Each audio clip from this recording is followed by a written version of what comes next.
What's going on? 10 o'clock. Good morning from the 104.5 The Zone Studios. I am Robert Walsh. Titans on the field for OTAs today. Brian Callahan's going to speak before practice at 10:15. You can listen to that right here on the Buck Rising List show. Indiana Pacers last night, one step closer to the NBA Finals, taking down the Knicks 130-121. Tyrese Halliburton finishing with 32 points, 15 assists, 12 rebounds, 4 steals, and 0 turnovers, making him the first player in NBA history with 30, 15, and 10 and 0 turnovers in a playoff game. OKC looks to close out the series in Game 5 tonight against the Timberwolves. Tip-off is at 7:30. Nashville SC plays tonight at Columbus, taking on the Crew. Kickoff is at 7:10 with Lucas Panzica on the call. You can listen to that right here on 104.5 The Zone. For all your foundation repair and your waterproofing needs, you got to go to USSTN.com. Breaking news at once on your home for the Titans and the Vols. This is 104.5 The Zone.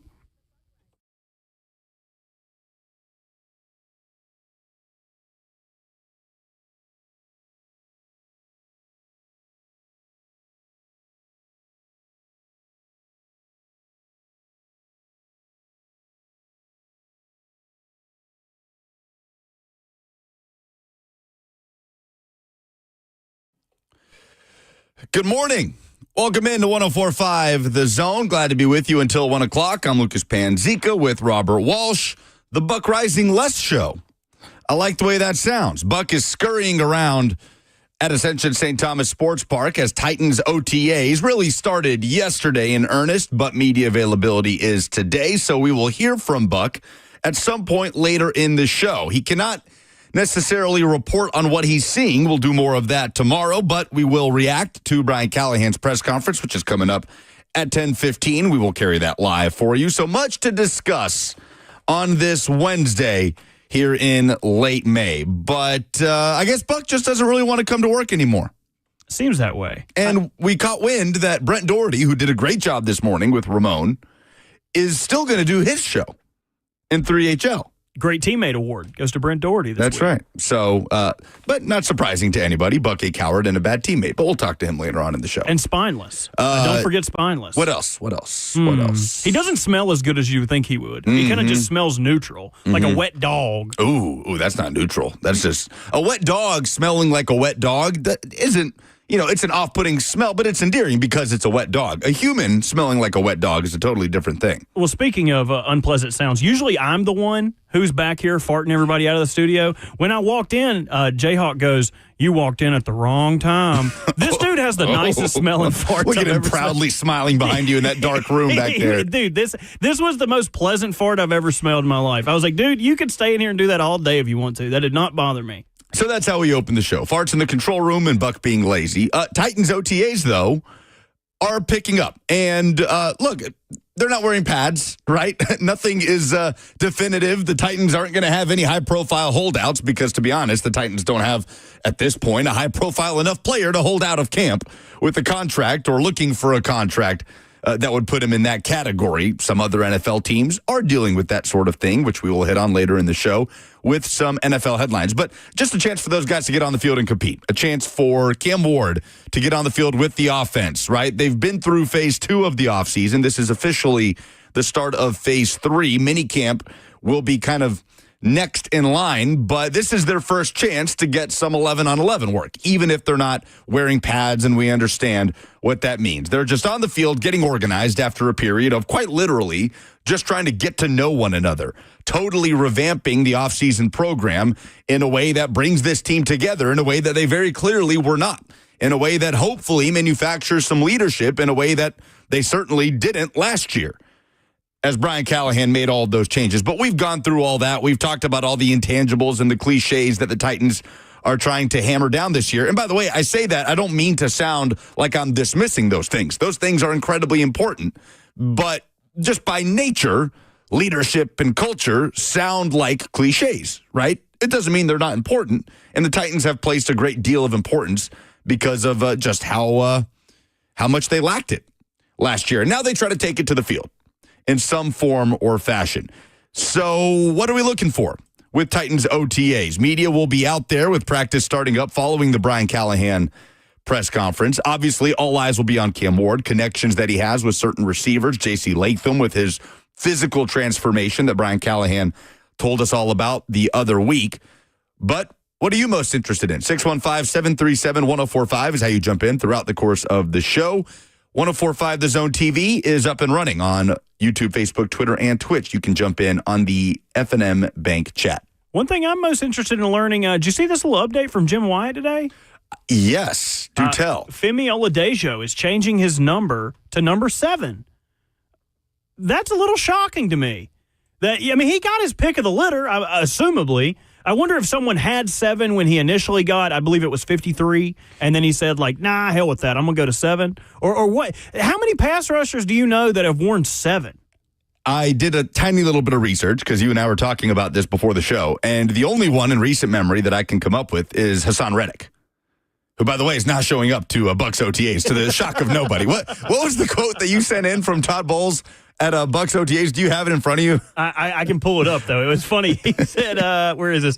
I'm sure we'll see him one of these days. On Hassan Reddick, who famously doesn't show up to things and just dragged out that entire just saga between the Eagles and, what was it? Refresh my memory on Hassan Reddick, that he was traded.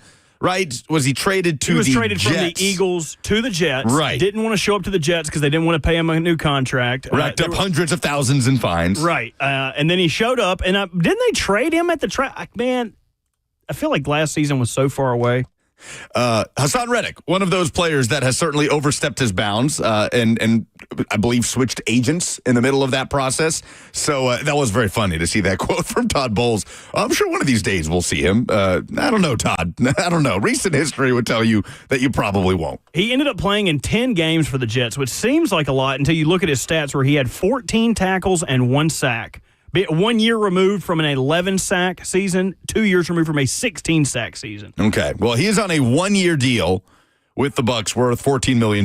So who of us will be shocked if Hassan Reddick, who is 30 years old, set to be 31, I believe, this season, or at least early this season, just decides, nope, you need to give me a long-term contract. My 1-year, $14 million deal that I literally agreed to a couple months ago is not good enough, and I will not be showing up until I get that deal. And Todd Bowles is saying, maybe one of these days. I'm sure we'll see him. Yeah, Hassan Reddick, number 7 as a pass rusher. That's the only one I can think of. Hey, Femi Oladejo, I kind of like that from Femi Oladejo. That's a bold move. Number 7 off the edge sticks out a little bit more than 53. I feel like 53 can kind of get lost in the mix of the defense, of the front 7. Would you agree? I would agree with that. I found another one. Jadeveon Clowney wore number 7 for the Panthers last year, and wore number 7 at South Carolina. Okay, there you go. So Femi Oladejo going with the single digit, and look, he's going to have to play like a guy that stands out. Titans need him to stand out for his play this year. Not because he's fighting and scrapping to compete to play opposite Arden Key or Draymond Jones, because he is going to. There are not really any other options right now. The Titans pass rush consists of Arden Key, Draymond Jones, Femi Oladejo, the 2nd-round pick, Lorenzo Carter, and Jalen Harrell, the 7th-rounder. So we'll see, but he's going to be forced into action no matter what. But OTAs will kind of be the beginning of the biggest battle that will surely drag into training camp and the preseason, which is that off-ball linebacker spot next to Cody Barton. Tons of candidates for that starting job, and so it'll be an interesting few days. And again, we'll hear from Brian Callahan. He'll kind of maybe not set the tone for OTAs coming up, as Titans were on the field yesterday, but it'll be the first time that we hear from Callahan since the start of OTAs. Again, that press conference coming up, scheduled for 10:15. So we will get to that here in the next segment. But first to the phones, as Chris from California has chimed in about Femi Oladejo's number change. Hey, Chris. Guys, love the show. Love you. How are you today? Great, man. Appreciate it. What you got? You know what? I think the kid is being respectful. 53, who is the biggest, baddest Titan that has ever worn that number? That would be, of course, Keith Bullock. That would be, of course, Keith Bullock. Now, I would even venture to say, as a Titans fan, I would like to see that number retired. Maybe it's getting retired this year, and he's not going to want to switch midseason. Or maybe he's just being, wants to be the single-digit guy on the line. I don't know. But I like it. I think 53 should be Bullock's, and it should be hung in the rafters. Thanks, gentlemen. Yeah, thanks for the call, Chris. Thanks for listening all the way out on the West Coast. I don't know if that's the case. If somebody got into Femi's ear and said, hey, listen, KB they're going to hang up that jersey number. I don't know. But clearly Cam Ward has set a precedent that a jersey can be retired and you can still wear the number. And who are we to say that Warren Moon shouldn't give Cam Ward permission to wear the number 1 in a Titans uniform, considering Moon wore it for the Oilers, Ward will wear it for the Titans. Different situations. People are split on that. I get it. But no, I'm not going to speculate that that's the reason why Femi switched over. Also, if you're wearing a player's number and that number gets retired during that season, you can still wear the number for the duration of the season. Zakai Ziegler was wearing number 5 when Chris Lofton's 5 got retired for Tennessee basketball. I know that's a different sport, totally different thing. But who knows if that's the reason why. Femi Oladejo wearing number 7. Quickly, NBA finals are not quite set, but they're on the verge of being set. And last night, the Indiana Pacers took a 3-1 lead in the series over the New York Knicks. And the Bing Bong dream is almost dead for the New York Knicks. 130 to 121 the final. Tyrese Halliburton was phenomenal, was a star yesterday, made NBA history yesterday with a 32-point triple-double. 32 points, 15 assists, 12 rebounds, no turnovers. He's the first player to ever have a 30-point triple-double with 0 turnovers 30 points, 10 or more assists in a triple-double with 0 turnovers since turnovers started being tracked officially in the 1977-1978 season. So the Knicks' dream is almost dead. They head back to MSG, and Pat McAfee had a message for the famous Knicks fans that were in attendance in Indianapolis last night.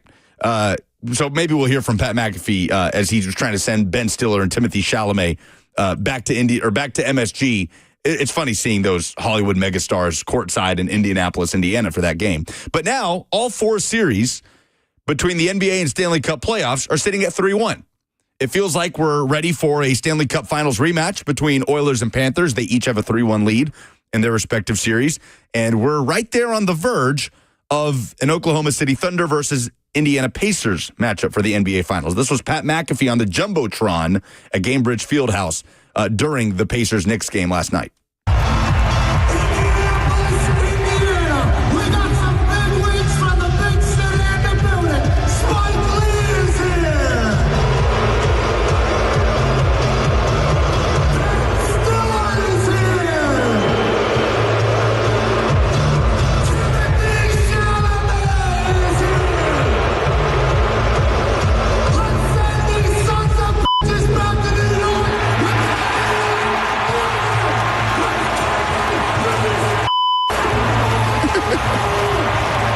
So a profanity-laden rant by Pat McAfee in Indianapolis to send those sons of bleeps back to New York, and that's exactly what the Pacers did, outlasting the Knicks. And we'll see.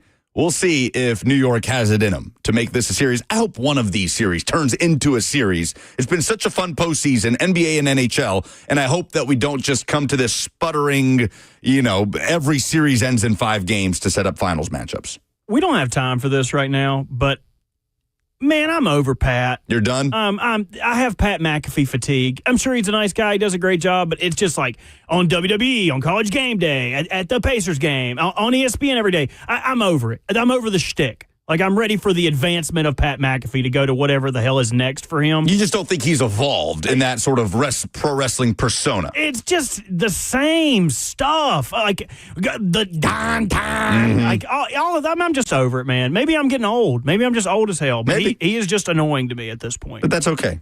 His team right there on the verge of making the NBA Finals. So, fun games last night. Brian Callahan set to meet with the media. Titans OTAs happening at Ascension St. Thomas Sports Park. We will carry the coaches' press conference next on 104.5 The Zone.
Statement as far as quarterback and quarterback reps and how that's all going to work is, I'm not going to sit up here and give you guys weekly and daily updates as to who takes reps and when. Right now, there's a whole lot of rotation going on at all positions. So there's guys that you might see out there with the ones or with the twos. It's really irrelevant at this point in time.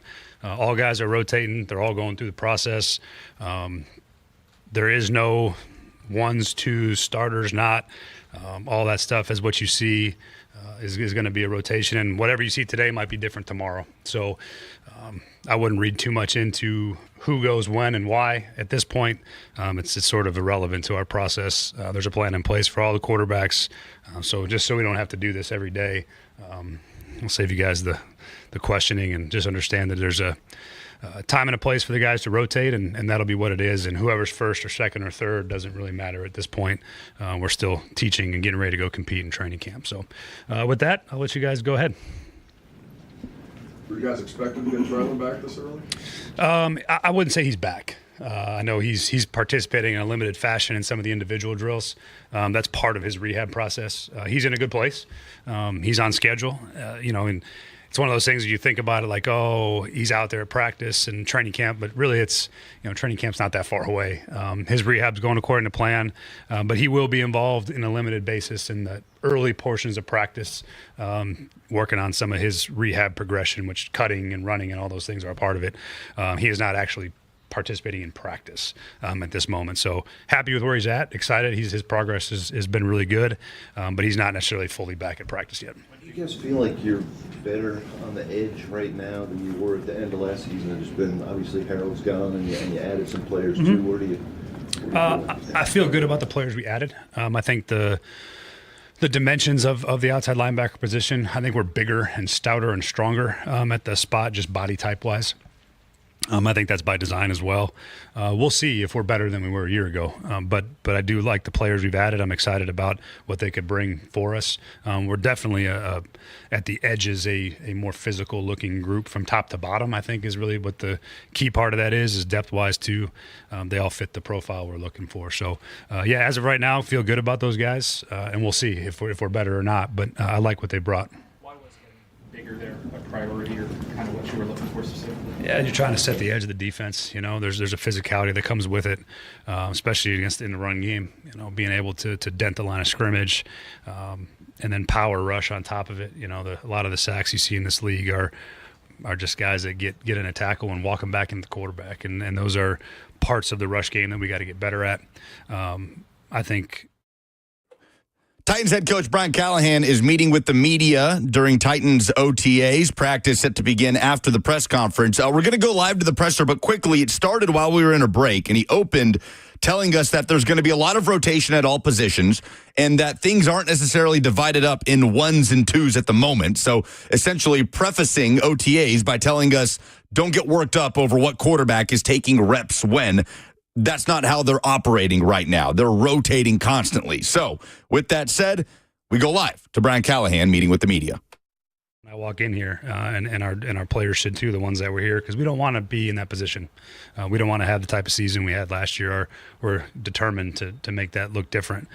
So I think part of that being in the back of our minds is a good thing. It's motivating in the sense that we don't want to repeat our mistakes. We don't want to repeat the things that lost us games, and we got to improve those things to put ourselves in a better position to win. So I would say that burning that taste out is not something I necessarily want to do. I think it's a healthy thing to have that in the back of your mind and know, what the benchmark is and where exactly we have to get better. And I think guys done a good job of that so far. What's Jeff's offseason been like to this point? It's been pretty consistent for Jeff, I think. Again, whether you see him every day here or not, there's one person on this team, probably more than anybody, I never worry about being ready to play on Sunday, and that's Jeff. So been pleased with where he's at. He's working. I know he's ready to roll. So that's pretty all I can say to that. You'll find out. I know you've got limited days and limited time, I guess, during the offseason. Are there ways you can maximize time out here with 90 players and a couple of fields where you can get everybody work? Yeah, we try to. When we have enough depth and we have enough players, we've got to be smart about volume and load and intensity as far as what they're doing on the field. But generally, when we can, we try to split our field, so you sort of have two practices going in those team periods when we can. Right now, today, we're probably not in position to do it, but we did it yesterday. Won't do it today. We'll probably do it some in the future, but it's a numbers game for us because you start overloading guys and they start getting injured, then you start overloading them more, the guys that are left. So it's a sports science thing, but we try to do as much as we can to get as many possible reps as we can manage within the rules and framework of the practice period. So definitely do a little bit of, we call it doubling down, where we'll split the field and both teams will be running at the same time. That won't happen today necessarily, but it's something that we look at is, again, trying to maximize the reps and the opportunities we have while we're out here, because the time is still under rule and it's limited. So we try to maximize it. Everyone responds to coaching differently. Have you figured out what style, what messaging works best for Cam at this point? I think so. I think Cam appreciates, every player I've ever been around likes to be coached. So I think he likes coaching. He can take hard coaching. I think his mother would be the first to tell you. She's very adamant about that part of it, and that's where you get the feel for that he's capable of seeing. He's seen all different types, and so he responds to all of it pretty well. I think ultimately because he wants to be good, and whatever message it is, he can take the coaching part with the message.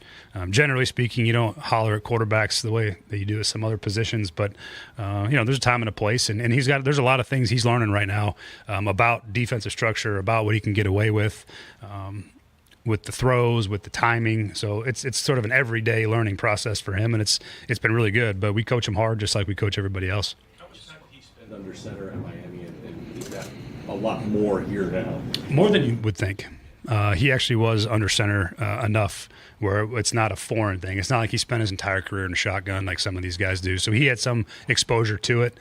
He's been great under center. He's a pretty natural athlete, so that part hasn't been very challenging for him. He's picked up on that pretty quickly. So got some exposure, has some experience, and then he'll do more of it at this level for sure. How's the interaction Cam and Calvin together in the locker room there, showed on one of the videos? Yeah. What are you hoping to gain? I just think general connection from top to bottom. I think that's the locker room in its entirety right now. Is a lot of guys around, some new faces and new people, getting a chance to connect with guys maybe they wouldn't have a chance to. Certainly, there's some strategic placement on my part. I won't go too far into all of it, but yeah, there's a rhyme and a reason to a lot of it. The interaction with Cam and that offensive line, how has that been? How have you seen the guys kind of take to him? Good. I think for Cam understands those guys well. He understands how to interact with them. I think the biggest thing for a quarterback in the offensive line, especially when you're a young quarterback, is just to know your stuff. Be able to spit the play out, command the huddle, know what you're doing, master the snap count, and that immediately earns respect amongst that group. And once they feel like you're in charge of what you need to know. But as far as his interpersonal relations, he's got an easy way about him, and he's got a way of connecting with all different types of people, and he's done a really nice job with that group as well. But he's played enough quarterback to understand how important those guys are and what those relationships mean, and I think he's done a good job so far. To the new quarterback room, and what have you seen tangibly out of his work with Jordan Palmer? I've seen a lot of improvement. I really have. I think him making the decision to go put in the work down there with Jordan was really beneficial. I got a lot of respect for Jordan. I think he's got a good program. He knows what he's doing. It's good off-season work. I see a real improvement in his footwork and his base. His ability to control the football has improved. I've been really pleased with the work that he's put in. He's reacted really well to the room. Will's going into his third year, so he understands what being a professional quarterback is. He understands what you're competing every day at that position to keep your job. I've been happy with Will. I've been pleased with his production and his work so far. He's had a good offseason. How natural does JC seem on that right side now? Definitely can see the comfort level. The amount of snaps he's played over there with all of his college career. You see the comfort level. It's just a more natural place for him. He's he's just repped a lot of those things so much more than he did on the left side. And there's something to that. Guys can swing and switch, every tackle, if you're not a starter, swinging. So they still work both stances most of the time, but you can just tell he's, spent a lot of time in that right-handed stance on the right side. So the comfort level is obvious to me that, he feels pretty good there. Potential grand jury indictment hanging over his head. It would seem that would be something that would affect the guy coming to work. What have you seen from him, and how does that have a bearing? The things about Legarius is that when he's here and working, he's fantastic. He's all the things that we hope he would be. Certainly when guys have off-field issues, he's not the first one. He won't be the last. There's a lot of guys that have things going on outside of the building that maybe aren't into public knowledge, or they're dealing with things with their families. There's a lot of things that happen that just like all of us, you have to separate your personal life and your work life, and be able to come to work and focus on the task at hand. I think he's done a good job of that. Certainly anytime you have distractions off the field, you prefer not to have those. But he's done a good job of handling it and keeping, the work here the main thing, and dealing with the things off the field when he has to deal with them. But I would say that's not unique to anybody in particular. I think that happens to a lot more guys than people realize. Again, maybe not necessarily civil cases or court cases, but just life in general. It can be hard to separate sometimes, and I think he's done a good job of it. How do you see kind of that spot opposite Cody Barton? You got a lot of guys that are in the running for that. What can you glean from the OTA period and minicamp period coming up as far as the pecking order there? That's a position very similar to the fronts, that the pads are important. You don't necessarily really know until you can start actually making contact and fitting runs and putting your pads on people. There's some guys that we're excited about that I think have a chance to be good players, but there's a lot of time in between now and when we play that's got to get sorted out. So far, so good as far as guys knowing what to do and how to do it, but the pads is the separator. That's you can't get it quite the evaluation you necessarily need to from top to bottom. But I think James Williams has done a good job. Cedric's filled in nicely. We've signed 2 other linebackers in recent weeks that have filled in and built the depth in the room, and so it's an ongoing process. With JC and the challenge to refine his body, Latham, was there a certain point during the season that you made that decision, or was that something just because I know you say you spoke to him at the end of the year? When did you kind of come to that conclusion? Well, if you ask him, I'm sure he'll tell you the same thing. Probably about the second half of the year is when it started to catch up to him. I think he realized that what maybe worked in college, as far as his weight, isn't going to work at this level. The athletes are too good, the speed, the power. You have to be in great shape to play at that level for 17 games, hopefully more. There's a body type that you have to be at, I think, to physically make it through that gauntlet of players you have to play against and the physicality of the position to maintain your ability to play at a level over 17 games. I think at the second half of the year, his weight caught up to him. He wasn't as good with his feet. He didn't finish the way he's capable of finishing. And I think he watches the tape, and I think you look back in hindsight and you realize, that wasn't good enough. And credit to him for understanding and knowing and actively seeking to get himself in position to be where he is right now, which I think he's in great shape. He looks a lot different physically. But you got to make those decisions as a young player. You start to realize that maybe what you got away with before, you can't get away with at this level. You have to be on top of it. And being a pro at this level isn't just about how you perform on the field. It's how you take care of your body, how you recover, how you rest.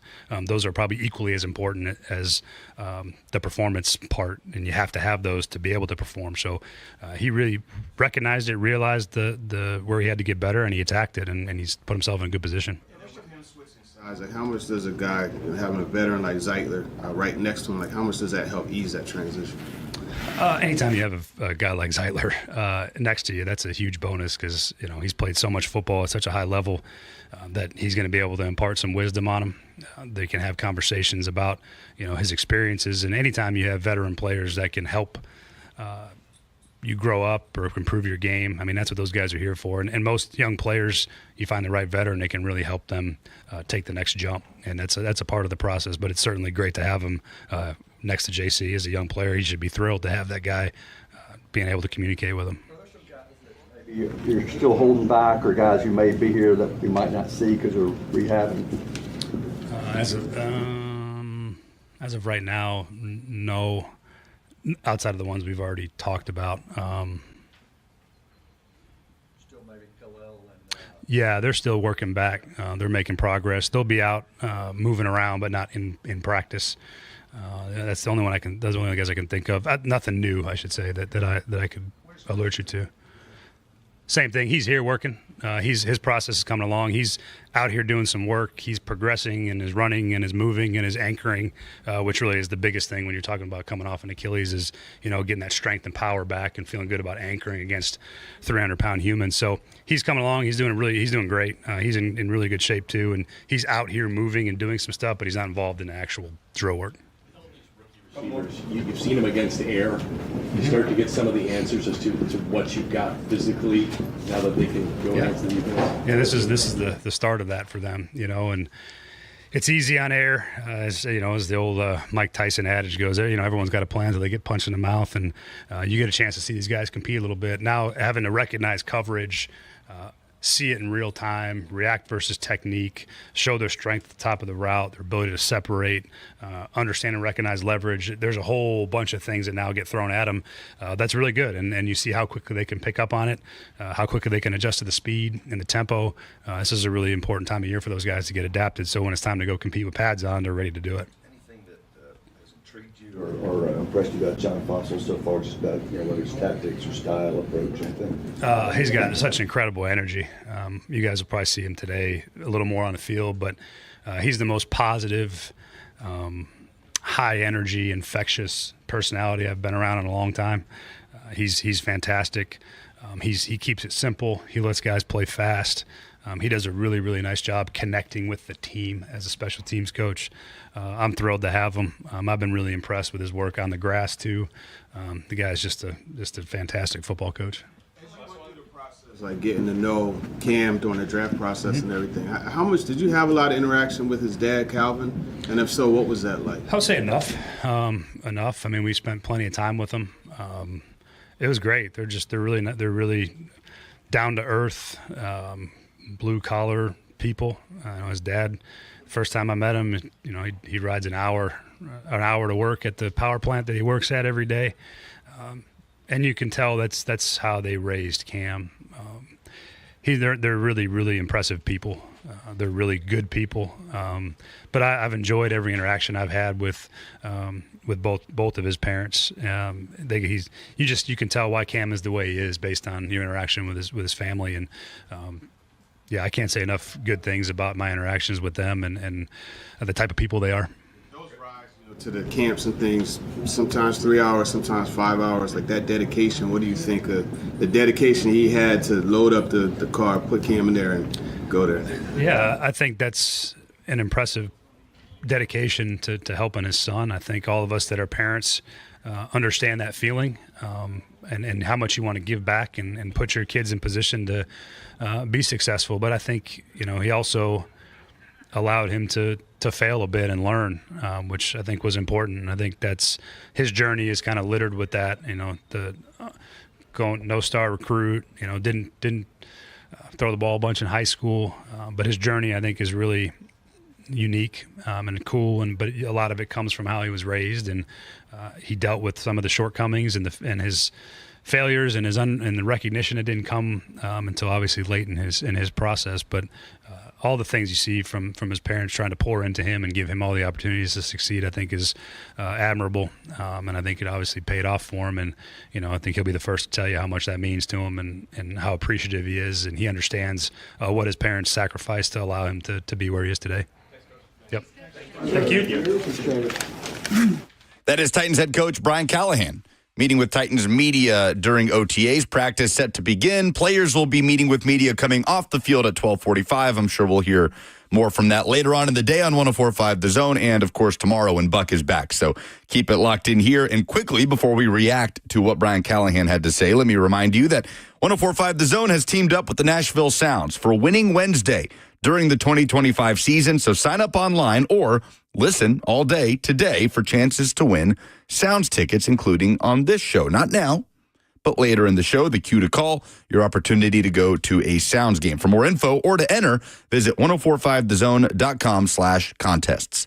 Okay, so a lot there. Again, before we came back from break, Brian Callahan had already started, and he made it clear that, kind of trying to nip in the bud any instant overreactions about which quarterback is taking what reps where. He said they're going to be rotating reps. There's not necessarily going to be ones and twos during this phase of the offseason program. So I'm sure there will be times where Will Levis will be with the quote-unquote ones, Cam Ward, vice versa, and just a mixture of offensive line groupings, wide receivers. Clearly, it seems intentional for Brian Callahan. It seems like, honestly, he's carrying over a lot of the themes from phase 2 of the offseason program. Phase 2 was about getting guys from different playing backgrounds, different backgrounds in general, to work together, right? Splitting the team up into groups of 8 and just competing with various different sort of games and activities and all of these things. And that's carrying over a little bit to phase 3, where he wants these guys to play together a little bit on the football field when they're doing 11-on-11 stuff. So, okay, understand where he's coming from there. Obviously complimentary of Cam Ward, taking hard coaching, how he's adapted, surrounded by his teammates. We have learned that Cam Ward's locker is next to Calvin Ridley's at the Titans facility, and we'll hear from Calvin Ridley later on in the show. We're going to come back around to the QB rep stuff. We'll talk about it with Buck. We'll hear from Brian Callahan, that audio that you did not get to hear live in the noon hour. But to me, Robert, maybe the most important thing Callahan said during that press conference was the update on Lloyd Cushenberry coming off that Achilles injury, that he's moving around, that he's anchoring, not doing the football stuff, right? He's not going to be participating in drills. But the fact that he's out there, and according to Callahan, in good shape, the fact that the development appears to be good for Lloyd Cushenberry is huge for this team, as this offensive line is going to play together for the first time against his former team on the road at the Denver Broncos against one of the best defenses in the NFL last year. With J.C. Latham playing a more natural right tackle position, his weight is down. You heard Callahan talking about that as well. To me, nothing was more important than what he said about Lloyd Cushenberry being back on the field. Okay, see, I had another takeaway. I felt like he alluded a little bit to who are the lead dogs for the second linebacker, because Otis Reese was not mentioned. The quote was, James Williams and Cedric Gray doing a nice job at inside linebacker so far, opposite of Cody Barton. If you look at, and depth charts don't mean diddly right now, but if you're looking at our lads or anybody as a reference, Otis Reese was the second starter next to Cody Barton. So I think that's an interesting development. A guy in James Williams who has not played the linebacker position for a year now, was a safety at Miami. And that's a big development for both of those guys are looking good, and he felt like he needed to mention both of those guys, not just one. Yeah, I'm with you. That's a good point. I mean, a lot of people considered Otis Reese, I think, to be the favorite to win that starting job, sort of that coverage background as a former defensive back. But to your point, James Williams with a similar background from his time at Miami. So that's going to be a knockdown, drag-out battle between you could name 5-6 guys that might have a legitimate shot to win that job next to Cody Barton. So, yes, that is going to be something to watch without question throughout the course of the offseason program, and something that I expect to go well into training camp, and I expect to be a major talking point after each and every preseason game leading up to the 2025 regular season. So interesting stuff there from Brian Callahan. The Titans are set to hit the practice field. We will hear from Buck in about an hour, and we'll react to some of that stuff with him. But coming up next, spring meetings happening in Destin, baseball postseason right around the corner. We'll do some SEC observations on 104.5 The Zone.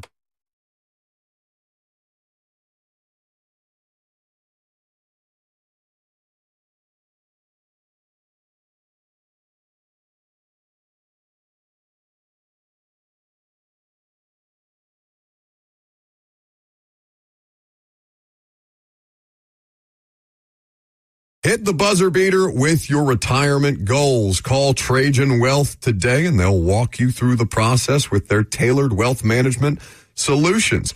The simple truth is that there is more to retirement planning, for example, than simply calculating your expenses. Trajan Wealth can help you design a strategy based on realistic options that align with your goals and with your circumstances. If you're interested in wealth management that's designed to protect, maintain, and expand your financial portfolio, then Trajan Wealth is here for you. They offer retirement income planning services that start with an in-depth understanding of your short and long-term goals. So call Trajan Wealth today to learn more about these strategies. 615-270-5000. That's 615-270-5000. There are 2 locations here locally, Brentwood and Franklin, or online at TrajanWealth.com. Advisory services offered through Trajan Wealth LLC, an SEC-registered investment advisor. This is a paid advertisement.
Every time I'm ready to jump in and get it rolling. Okay, here's what's happening. Baseball postseason coming up, SEC spring meetings, but the Kalen DeBoer edit knocks me off kilter every single time. I feel like if LSU doesn't figure it out, I'm going to have to figure out another Brian Kelly. Is that the only coach? Oh, maybe that is the talk about sec theme. Is that the kiss of death? Potentially. From Robert. I mean, Nick Saban retired after the most legendary run we've ever seen. But Brian Kelly, without question, is the coach most under pressure that you name in that song. Who else do you have in there? Greg Sankey. Greg Sankey. Very topical this week. And Josh Heupel as well, who is nowhere close to being on the hot seat at Tennessee. So you might be right. Who do you edit in? Do you just edit in his potential replacement at LSU? No, I'd probably pick a funny name. Who has a funny SEC name? Eli Drinkwitz. Eli Drinkowitz. There you go. I don't know. That's too many syllables. We'll figure it out. Well, because if LSU's not in the college football playoff, I think LSU fans want Brian Kelly fired. We'll see what happens. Expectations are high in Baton Rouge. Expectations are high for the conference as a whole heading into the college baseball postseason. Regionals starting this weekend. Robert, 13 teams getting into the field. Eight of the 16 teams in the Southeastern Conference are hosting regionals this weekend.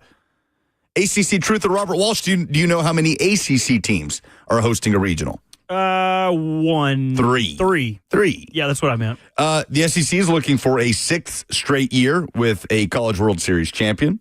So looking to continue to dominate college baseball, and we're just coming off an NCAA basketball tournament where the SEC had 14 teams on the men's side. I still can't believe that number when you go back and look at it. And 3 teams, by the way, 4 of the 8 teams in the Women's College World Series out of the SEC. That starts up, I believe, tomorrow.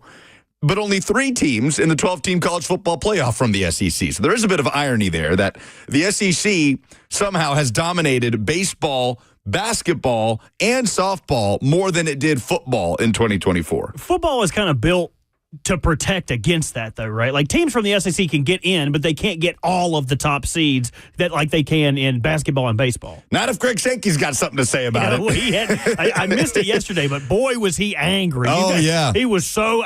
Greg Sankey was a steam coming out of his ears yesterday at SEC spring meetings. Wait till you hear Greg Sankey when he's asked about the good of the game. We played this audio yesterday, so apologies if you've already heard it, and we're not going to play the whole thing. But I guess this is Greg Sankey's version of just pure, unfiltered rage, the commissioner of the SEC. Look at a track record. We didn't need 12. Did we stayed at 4, we would have had half the 4 last year. I don't need lectures from others about good of the game. I don't lecture others about good of the game. And coordinating press releases about good of the game. Again, okay, you can issue your press statement, but I'm actually looking for ideas. Okay, there's too much rage. I can't. Turn it so down. Angry, it's a little dude. too over the top from Greg Sankey. Angry. I did actually, I don't know how this didn't come up yesterday. I was able to ask Greg Sankey a question. I shipped it in, and I'll kind of shape it up like this. Greg, I didn't get to pay a lot of attention in, or Mr. Sankey, rather, didn't get to pay a lot of attention in science class, and I remember there's this thing on the wall in every chemistry class I was ever on, the periodic table. Can you tell me what the periodic table is made up of? Elements. Thank you. Yes, correct. And Elements. that's the importance of spring meetings down in Destin. Like, the range of what gets covered down there, especially in a year like this, in a pivotal year for the future of the SEC and for college football, no stone is left unturned, so to speak. Elements. So that's just good journalistic work by you. We talked about it yesterday. There's sort of this tense, heavy feeling around spring meetings. As you mentioned, college football playoffs set up a little differently to where you can't dominate as much. Well, Greg Sankey and Tony Petitti are trying to turn that around to give the SEC 4 automatic qualifiers, the Big Ten 4 automatic qualifiers, 2 for the Big 12, 2 for the ACC, 1 for the G5. Again, we went over all of this yesterday. People are outraged by it. I don't know why they're surprised by it, that the commissioner of the SEC is the only one that's trying to wrangle this sport and bring it in a direction that also favors the SEC, that has been the most dominant conference in the sport, along with the Big Ten. People seem surprised by that. I don't know why. But there's a variety of topics being discussed down there. And I thought Pat Forty of Yahoo really laid it out well during his appearance on the Paul Feinbaum show on SEC Network yesterday. Yeah, I think that there's some real curiosity, if not outright momentum, to having, your top 2 teams maybe in the league not playing in the championship game, and you're using that weekend to have your 3rd place team play your 6th place team, your 4th place play your 5th place, and the winners of those games become your 3rd and 4th automatic bids if you're going to have 4 bids. Now, it's interesting. I think it would certainly add a little bit of intrigue to that weekend, but you're also, I think, threatening to further diminish the regular season. Yeah. If you've got a sixth-place team, even in a great league like the SEC, but a sixth-place team still in contention for a playoff bid, what exactly are we doing here in terms of making every week count? We're talking to Pat Forty. Certainly, there are a myriad of major issues. You talked about one that many thought would dominate, but that was then, and that's this never-ending. We're about 3 or 4 years into coming down here, hoping or expecting some final decision on 8 versus 9 games. So, how does that fit into all of this? Is it only 3 or 4 years? I thought this was like predated Nick Saban. It's been the never-ending story, so to speak here. I think that from what I've heard, there's more momentum than ever to have it happen. That they can get the votes to go to 9 games. And I think the driving points there are, one, more revenue to be getting from ESPN, from the inventory of having league games. But then, two, that this could perhaps help solidify, the elusive strength of schedule that gets more teams into the playoff. It would also put you on even footing with the Big Ten and the Big 12 and would stop any sort of, I think, complaining about, they only play 8 games. We have it harder. So I think those are the various things in play there. And I think Greg Sankey has been pretty bullish on a 9-game schedule for a while. He's just had to get the quote-unquote bottom half of the league on board with taking that on. That is Pat Forty of Sports Illustrated. I apologize. I said Yahoo Sports. Sports Illustrated with Paul Feinbaum talking about the idea of a play-in for the SEC at the end of the season into the college football playoff, as well as going to a 9-game SEC schedule, which, again, beyond 2025, we have no definitive solution on what the schedule format is going to look like. So these things kind of need to be hashed out this week down in Destin. Man, I didn't even know E40 had a brother trying to play Captain Save a Conference. What's he doing over there? I knew the joke wouldn't hit for you. E40's a rapper. Just forget it. Yeah. You keep going. You know me too well. Someone out there got it. That's all that matters. Do you know who Bruce Pearl is? I do. I think you do. Yeah, big sweaty guy. Bruce Pearl is being floated, apparently. This will tag our SEC observation It's a hell of a float. Bruce Pearl is being reportedly floated as a potential candidate for Tommy Tuberville's Senate seat. Tommy Tuberville wants to run for governor of the state of Alabama. And allegedly, Bruce Pearl is kind of being thrown out there as a potential candidate to go to Washington. That's all that is. It's just a report that he's out there as a potential candidate to fill that Senate seat. So we're just going to have a pipeline of former Auburn coaches going to Washington, D.C. to be U.S. senators. But it did beg the question, which active SEC coach across sports would make for the best politician? We put it to a poll at Lucas Panzica. Would love to hear some thoughts. All right, you're getting some love for the E40 joke on the F&M Bank chat. Thank the Lord. There we go. So that's good. So maybe Bruce Pearl being floated as a candidate to go replace Tommy Tuberville and continuing to put head coaches from college sports into Washington, D.C. to solve all our nation's problems. Maybe that's your dumbest thing in sports this week. We do have something to give away, yes, for the dumbest thing in sports this week. We do. We gave away tickets yesterday to go see Reba on the 29th at the rodeo. Now you're going to be able to go see Jelly Roll on the 30th. All you got to do is tell us the dumbest thing in sports. At the rodeo. At the rodeo. Jelly Roll at the rodeo. Coming up this weekend on the 30th. 615-737-1045. Jelly Roll tickets. If you give us the dumbest thing in sports this week, the best submission, we'll head to the Nashville Rodeo to see Jelly Roll. Again, 615-737-1045. The dumbest thing in sports this week is next on 1045 The Zone.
11 o'clock. Good morning from the 104.5 The Zone Studios. I am Robert Walsh. Titans on the field today for OTAs. Brian Callahan spoke to the media, and he updated us on quarterback reps and why we shouldn't overreact if Cam Ward's not getting all the first team. As far as quarterback and quarterback reps and how that's all going to work is, I'm not going to sit up here and give you guys weekly and daily updates as to who takes reps and when. Right now, there's a whole lot of rotation going on at all positions. So there's guys that you might see out there with the ones or with the twos. It's really irrelevant at this point in time.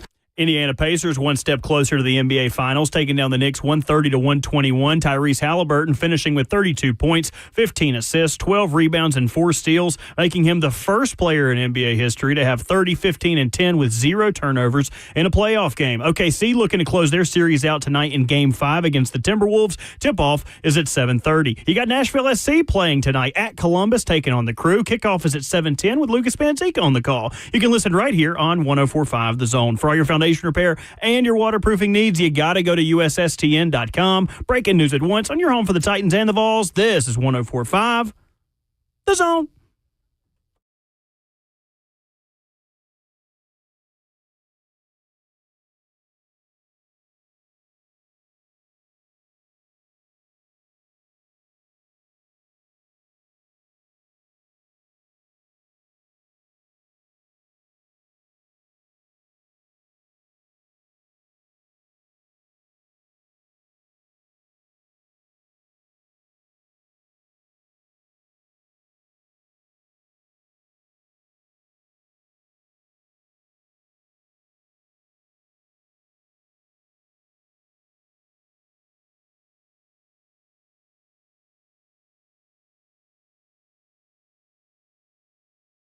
Six 615-737-1045. Your chance to win tickets to see Jelly Roll at the Nashville Rodeo this weekend. The best submission will get the tickets, and we will go ahead and start the bidding. My dumbest thing in sports this week is a football mind who's been on the show several times, who's been on multiple shows on the station, a guy that I very much respect and enjoy talking to when he comes on the show. That would be Emery Hunt. You can find him on Twitter at FB Game Plan. And he had something to say about folks that aren't exactly enjoying the UFL. I guess ratings for the UFL are absolutely dreadful. I have not watched a second of it. It felt like there was a moment, Robert, where, I don't know, which of these leagues, we had the AAF, the USFL, the XFL. Now the USFL and XFL have combined to make the UFL, and the AAF is long dead and buried. I feel like there was a moment where people were kind of paying attention to the AAF because you had like Steve Spurrier, who I think claims a ring. The AAF season literally got cut short, and he claims a ring because they were the last unbeaten team left or whatever. But it feels like year over year, the more that networks have tried to make these spring football leagues a thing, the less interest there is. Dude, if you don't like ball, then just say that. If you're not a ball liker, ball lover, then just say that, Lucas. That's what Emery Hunt believes. This was Emery Hunt talking about those that don't have interest in the UFL. And I'm just going to say it as bluntly as possible. As many people say that they are football fans, they're really not. They are NFL fans and Power 4 fans. They couldn't care less about any other brand of football, whether it's high school football, G5, FCS football, UFL, European League of Football, CFL, whatever, right? They don't care.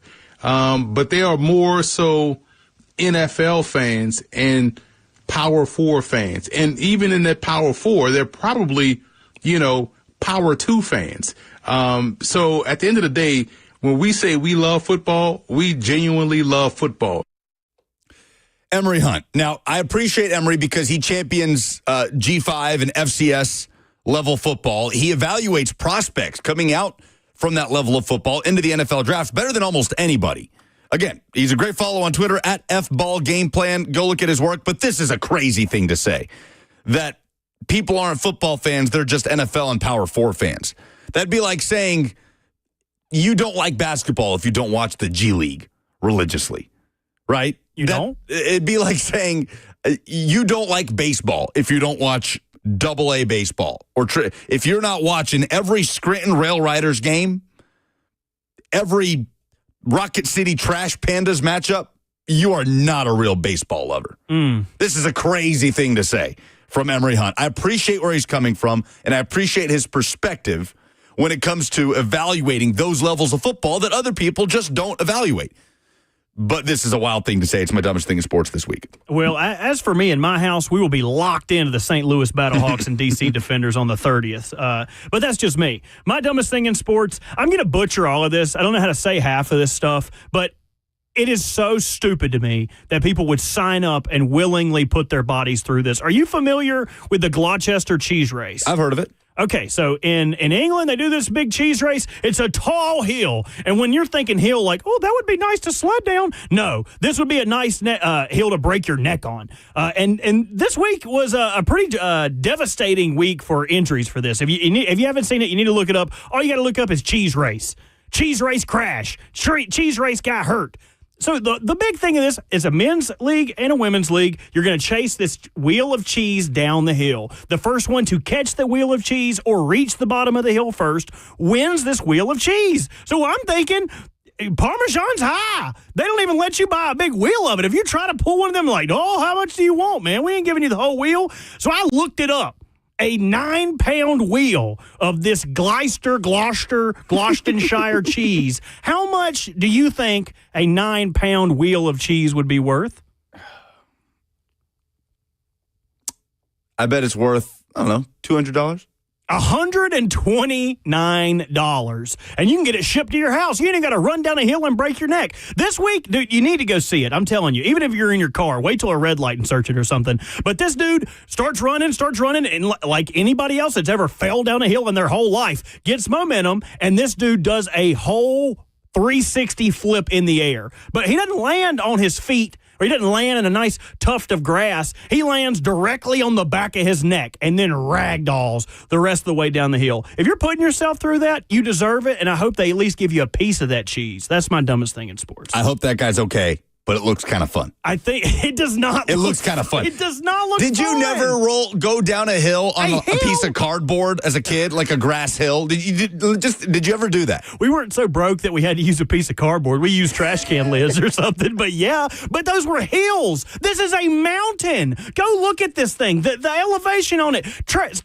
Treadmills only go up to 15%. No, it's incredibly dangerous. It's like almost a straight line. It's incredibly dangerous, but I imagine it's a good time. I feel like it's the adult version of going down a big grassy hill on a piece of cardboard. You're just launching your body and rolling, pinwheeling down the hill in order to win a wheel of cheese, which, by the way, is an objective that I greatly respect.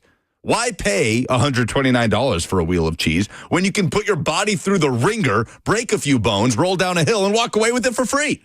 I'll tell you one thing. If I was in England, if I was where they were doing this, I would not participate, but I'd be at the bottom of that hill. I'd be looking for loose change, wallets, phones, keys. If that wheel of cheese got to me at the bottom of the hill first, I'm gone. Double cheeseburgers all week. The English mind could not comprehend how I would use that cheese. Better be some good cheese if people are going to put their bodies through that in order to win it. 615-737-1045. What you can win is Jelly Roll tickets at the Nashville Rodeo this weekend. The best submission will get the tickets for the dumbest thing in sports this week.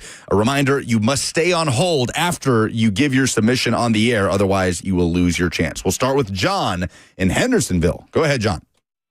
Hey, how's it going, guys? Good, man. Look, man, love the show and everything. So my dumbest thing in sports this week has got to be Lane Kiffin. I don't know if you guys saw his interview with Feinbaum, but, man, losing your cool over something like that whenever somebody tells you that you were late to the interview, like, come on, man. Like, you're a freaking NCAA college football coach, and the last thing you should be worried about is a bald-headed reporter, making some smart remark. I'll shut up and listen, but you guys, thanks for doing a great show. We'll see y'all later. Hey, appreciate the call, John. Appreciate the John, kind words. Love you.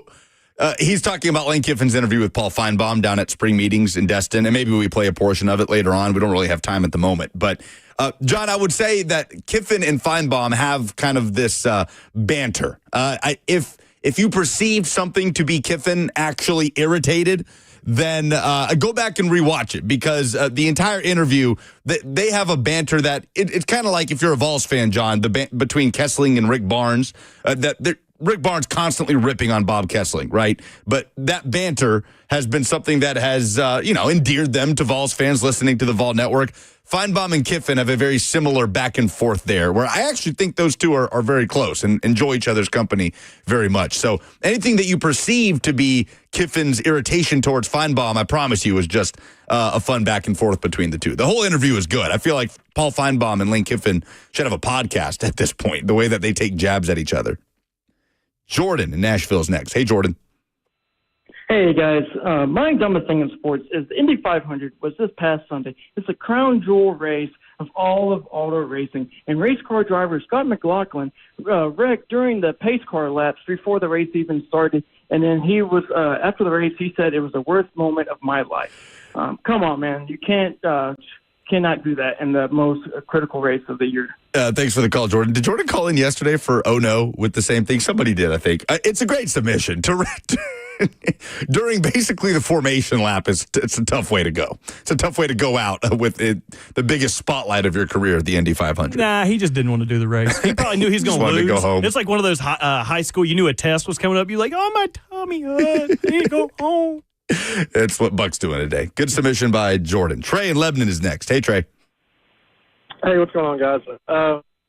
I originally called in about Tyrese Halliburton and all the stats they were making up about him and his triple-double. I heard it on the update. But what I will say, the worst thing in sports this week is that you guys are going to let Buck come back. I enjoy the show way more with you guys, and you can let him hear that.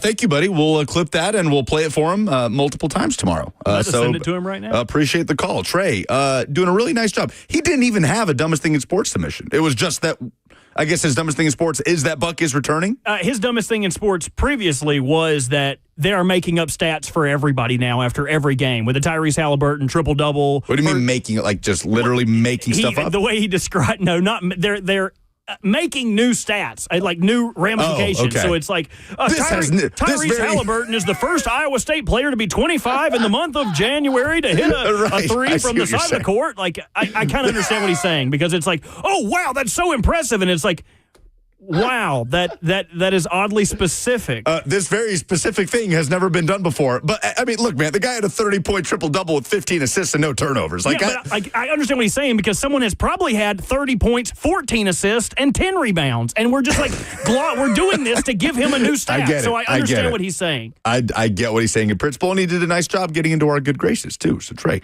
not a bad strategy. But how about this Tyrese Halliburton, while we're throwing around Tyrese Halliburton stats? This is from BetMGM, okay? Tyrese Halliburton threw for 444 yards in Game 4. The ball traveled from his hands 444 yards in Game 4 yesterday. That's more than any Colts quarterback in a game since Andrew Luck retired. I love that we just get done talking about stupid stats and like just throw one right at you. How about what if Tyrese Halliburton was a quarterback? That you couldn't believe how many. The high for a Colts quarterback since Luck's retirement in a game is 402 yards by. Did you see the stat? Do you know who it is? Mm-mm. Who do you think it is? Which Colts quarterback since Luck do you think has thrown for the most? The number is 402. Phillip Rivers. Carson Wentz in 2021. So there's a dumb Tyrese Halliburton stat. Pacers up 3-1. He was phenomenal last night. James in Chattanooga is up next. Go ahead, James. Yeah, my dumbest thing in sports is Colin Cowherd. He's notorious for proclaiming false things, and he said that Cam Ward's going to take the Titans to the playoffs this year. Hope it happens, but that's, I don't know. Thanks for the call, James. We're going to play that audio later in the show, and y'all will get to hear what Colin Cowherd had to say about Cam Ward and the Titans. Craig in Mount Juliet is up next. Hey, Craig. Hey, good morning. I think most of your listeners would disagree, but I might be a week late also, but it's the flag football in the Olympics. You're not a fan of NFL players playing flag football in the Olympics? Well, I have to say I am a fan. I remember when Herschel Walker scored the very first touchdown for the USFL for the New Jersey Generals. I heard y'all speaking earlier. And listen, I'm going to watch it, but it's just something about it that's appealing and unappealing. I really don't know what it is. Thanks for the call, Craig. All right. Last one, Chris in Clarksville for the dumbest thing in sports this week. Go ahead, Chris. Hey, I don't know if this is the dumbest thing, but I've had something popping up on my social feeds here in the last couple of days where there's a sports book place, and they are literally betting on Angel Reese to miss her first shot of every game. And they've managed to parlay this into like $475,000 so far this year. I don't know that it's the dumbest thing, but ooh. God, that's despicable. I wish we knew what book was doing that and where I could find these bets. Oh, no. Disgusting. Where is this Chris, sports if book? you could get in touch with us and let us know where I could place these bets, I would be just where I could do some research. I don't really want to put any money behind it. Okay, so who wins? Chris, for the option to bet on Angel Reese missing the first shot of every game? Is it Jordan for talking about the Indy 500 driver that crashed out behind the pace car? Is it Craig, who hates flag football in the Olympics, or is it Trey, who doesn't like the random stats, us making up specific stats and saying it's the first time something ever happened and also saying nice things about you and I? Nobody said I love you, bye back. So that makes me kind of want to roll them over to tomorrow. But Trey did have one that he pocketed. I don't know, man. I'm going to defer to you here. I think we go Trey because he had a good submission and he said nice things to us, which always is going to give you an advantage. I don't know how people haven't picked up on this. And said bad things about Buck. Right, exactly. Like that's always going to put you in an advantageous position. So Trey and Lebanon, you are headed to Jelly Roll at the Nashville Rodeo this weekend. Congratulations. Appreciate everybody hanging out and calling in. But if you didn't get a chance to win, you still got a chance to win Winning Wednesday with every show today, giving tickets away to the Nashville Sound. So make sure for you listen to your cue to call. That's right. Stay tuned in the noon hour. We'll give away some Sounds tickets. But coming up next, NFL Headlines, OTAs edition on 104.5 The Zone.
It's time for OTA headlines with Lucas Panzica. So we've gone over some of the Titans stuff after hearing from Brian Callahan. The Titans are on the practice field as we speak, and Buck will chime in here in the upcoming segment at 11:45. He can't really tell us what he's observing while practice is going on. We'll do more of that tomorrow. Of course, every show we'll do more of that today as well. Coordinators, by the way, speak at 1:15. Will be the first time that we get to hear from John Bones Fossil, the new special teams coach. So I'm sure Cover 2 with Blaine and Zach will have that live for you. But as far as Titans headlines are concerned, essentially it's that Lloyd Cushenberry is doing some work on the field, right? He's moving around. He's in good shape. He's anchoring. As he comes off that Achilles injury, he will not be participating in drills and 11-on-11 stuff, unsurprisingly. He has talked about his target date to come back right around that training camp mark. That feels optimistic, but it feels like he's on schedule, according to Brian Callahan. That's a fantastic development for the Titans offensive line with a lot of moving parts and pieces. That continuity at the center spot would be huge for the Titans to have on day one in front of their rookie quarterback, who won't necessarily be taking reps with the ones, so to speak. There won't really be ones and twos in this phase of the offseason program, and we'll hear more from Brian Callahan on that later on as well. So essentially, nipping in the bud was Callahan. Any conversation about how Cam Ward and Will Levis are splitting reps. They're going to be rotating, matching guys up with different parts and pieces, and just trying to get guys to continue to learn to be around one another, play with each other, and that's how they're operating throughout the course of OTAs. J.C. Latham looking comfortable at right tackle as well, looking better physically, as Callahan said, that maybe had a little bit too much weight there at the end of last season. Was a big focal point for him as he kicks over now to a more natural right tackle spot, obviously, where he played in college. And Femi Oladejo moving to number 7 from number 53, which he initially was set to wear, the second-round draft pick out of UCLA. So that's kind of a quick summation of the Titans headlines at OTAs. We'll see about attendance. Typically, that's one of the first things that you wonder about in this time of year. Really, the biggest thing is, okay, is Jeffrey Simmons there for voluntary stuff? And haven't seen anything to that effect yet. We'll hear more after practice from the assembled Titans media currently there at Ascension St. Thomas Sports Park. Around the NFL, the biggest headline of OTAs, really, Robert, we talked about yesterday, and that's Kirk Cousins, who is not present at voluntary OTAs for the Falcons. To that effect, tight end Kyle Pitts is not present in Atlanta for voluntary work. Mandatory minicamp is next week, 2 weeks from now, June 10th and 11th, a Tuesday and Wednesday, and then we'll see if the Kirk Cousins discussion ramps up from there if he's not showing up to mandatory stuff. It is well known that Kirk Cousins wants out. He met with owner Arthur Blank. He wants to be a starting quarterback in 2025. That's not the case right now for the Atlanta Falcons, where Michael Penix Jr. is in place. So we'll see if that standoff really even becomes a standoff. Probably too early to call it that in the voluntary portion of workouts. Another standoff that's going on. Did you see this Tom Pelissero update from Bills minicamp? So Coach Sean McDermott says all players are present for OTAs except for running back James Cook, who is waiting for a new contract, and Joey Bosa, who pulled a calf and will be out for the foreseeable future. He's still got it. He's still got it, guys. Joey Bosa? Yes. Yeah, man. Doesn't that just feel like something that is, doesn't that feel like the only outcome is injuries continue to plague Joey Bosa? I mean, that is a guy that, for what, the last 3 years, Robert, Joey Bosa has been plagued by some sort of injury? Like, when's the last time he had a fully healthy season? He's 29 years old. Joey Bosa's not ancient. He'll turn 30 in July in a little over a month. The last time he played a full 16 this season. Now, he's never played a full 17-game season. Last time he played a full 16-game season was in 2021. 2021. So each of the last 3 years, he's dealt with one thing or another. How often do you see players riding that sort of wave of injuries, crossing over past 30 and suddenly get right? It's hard to imagine Joey Bosa being consistently available for the Bills, and we're already going through this, like you said, with a calf injury at OTAs. James Cook, though, not present, led the NFL in rushing touchdowns last year. 1,000-yard rusher in that Bills offense, has publicly shared his desire for a new contract as he enters the final year of his rookie deal. He's posted stuff on Instagram about wanting in that range of $15 million per year, and the Bills seem to be standing firm at the moment. Doesn't seem like anything is accelerating between James Cook and the Buffalo Bills. And we come back to this discussion about running backs, Bert, where it was such an interesting case study last year. We were going into last year with this premise that the running back position has as little value as it has ever had in the NFL. And then Saquon Barkley has the year that he had, gets his massive deal. Derrick Henry, the year that he had, gets an extension. And it seems like that's kind of the extent of it, right? The ripple effect of this benefiting running backs long term. Because James Cook is over here like, dude, I had more rushing touchdowns than both of those players, yet you're not willing to pay up. How do we think this gets resolved, the James Cook situation in Buffalo? That's going to be tough. I remember contract decisions at the beginning of it. Dalvin was speaking up for his brother, being like, he wants $20 million a year. And it's like, all right, hold on, calm down there, buddy. But it seems like they could come to an agreement because the Bills have done a great job this offseason about signing guys early. James is the first one to really hit this threshold of like, nah, I'm not coming until you guys pay me. So I feel like the Bills will figure this out. I think it will fall short of the $15 million per year. That seems like a gross misuse of funds if you're the Bills, where it's a position where you could readily find someone else to try to replicate that. I know a lot was made to do about him leading the NFL in touchdowns last year, but how much of that was because Josh Allen is the quarterback?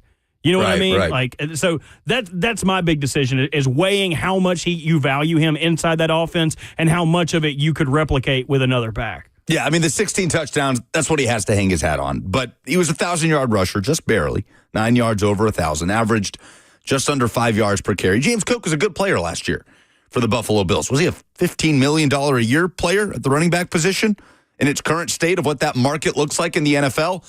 The running back market is a difficult one to gauge right now because Saquon Barkley and Derrick Henry feel so much in their own category, and then there's this huge gap. So we'll see how that gets resolved. Other running backs currently on the Bills roster, Ray Davis, the former Kentucky back, Ty Johnson, and how about this for a familiar face?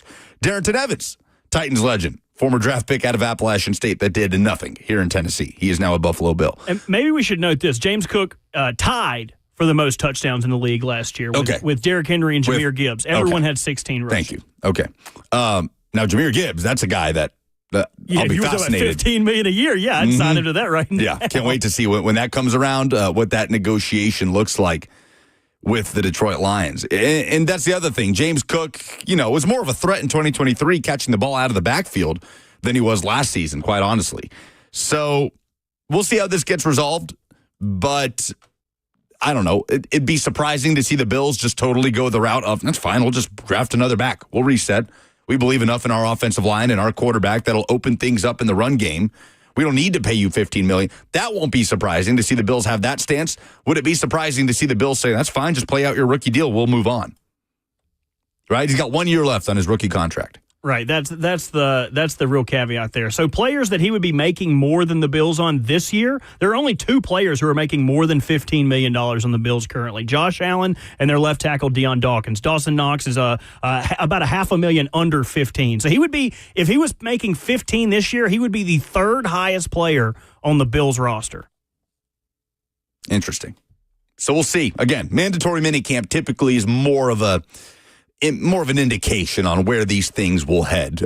James Cook not present at voluntary OTAs for the Buffalo Bills. Hope you'll be present at the 104.5 The Zone Golf Classic, presented by Ferguson, coming up Monday, June 9th. We'll be at Nashville Golf and Athletic Club, broadcasting live. Robert and myself will be holding it down in this time slot. Buck, never around anymore. We don't mind. Located in the heart of Cool Springs, this historic golf course features breathtaking panoramic views of the beautiful Middle Tennessee countryside. So purchase your team today and choose between two flights. You've got 8 a.m. or 1 p.m. and spend the day teeing off with us. Always a fantastic time.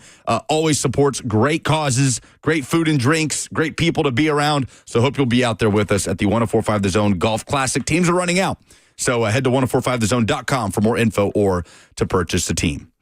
Let me apologize in advance for bringing back around the Aaron Rodgers discussion as everybody awaits on his decision whether or not he's going to play for the Pittsburgh Steelers. We played you the audio yesterday of a fan Q&A where Rodgers hinted, wink, wink, at, I know a team that's going to be playing in Chicago this year when asked if he would ever play for the Bears. Of course, the Steelers do go to Chicago in 2025. Now Mason Rudolph is having to answer questions about it, right? And as the offseason program picks up and there's media availability, now Steelers players and coaches are going to be subject to questions about it, as Aaron Rodgers, if he does play for the Steelers, is not there for any of this offseason stuff. It's funny, right?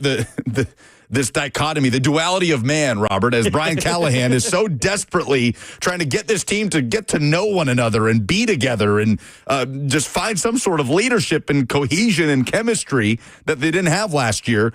There's Aaron Rodgers saying, yeah, I'm going to probably play for the Steelers this year. They don't need me out there, though. He's not there. He's not at voluntary OTAs. Would be surprised if he signs before mandatory minicamp.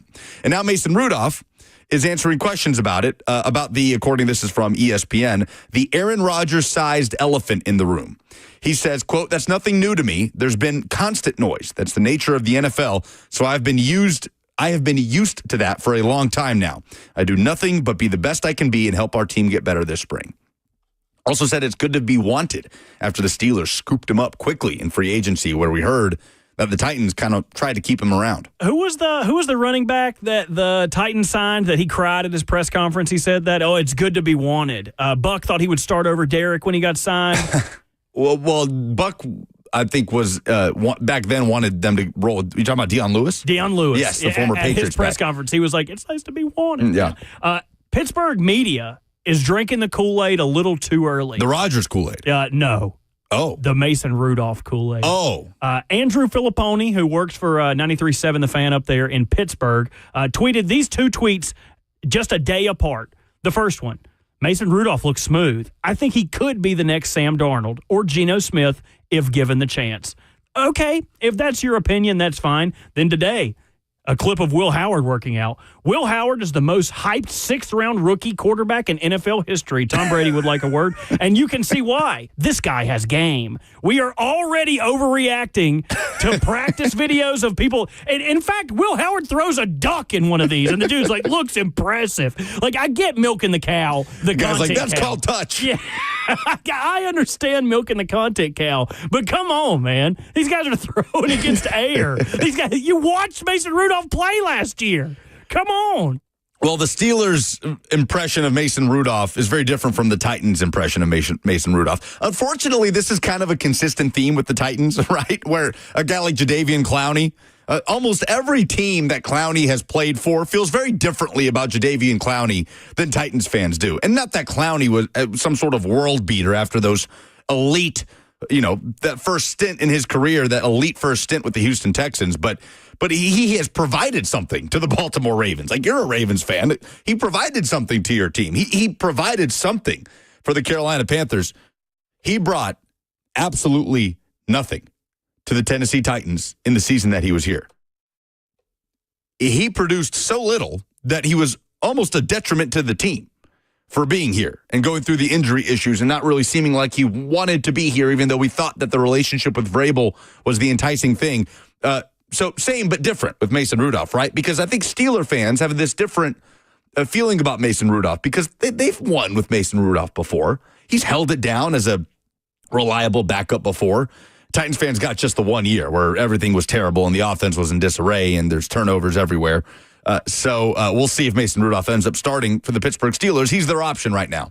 I don't know. I don't know at what point it's too late for the Steelers to try to go pull the emergency Kirk Cousins lever if Aaron Rodgers decides to do an Aaron Rodgers thing and say, nah, I'm going to retire. Terry Bradshaw's weighed in. Well, I can't wait. He did. I wish we had the audio. We don't, but he did a radio show in Arkansas, of all places, on Tuesday. And Bradshaw, Pittsburgh Steelers legend, Terry Bradshaw, kind of went after the Steelers for even being in this situation of being held hostage to Aaron Rodgers. He said, quote, that is a joke. That to me is just a joke. What are you going to do? Bring him in for 1 year? Are you kidding me? That guy needs to stay in California, go somewhere and chew on bark and whisper to the gods out there. That's Terry Bradshaw weighing in on Aaron Rodgers potentially to Pittsburgh. Chewing on bark is incredible. Chewing on bark is great. I love that. Because you could see a video surfacing or a picture of Aaron Rodgers just chewing on some bark out there in the Mohawk. That would be a believable report. 100%. Aaron Rodgers spotted at Joshua Tree eating bark and looking up at the sky. So that's Terry Bradshaw's thoughts.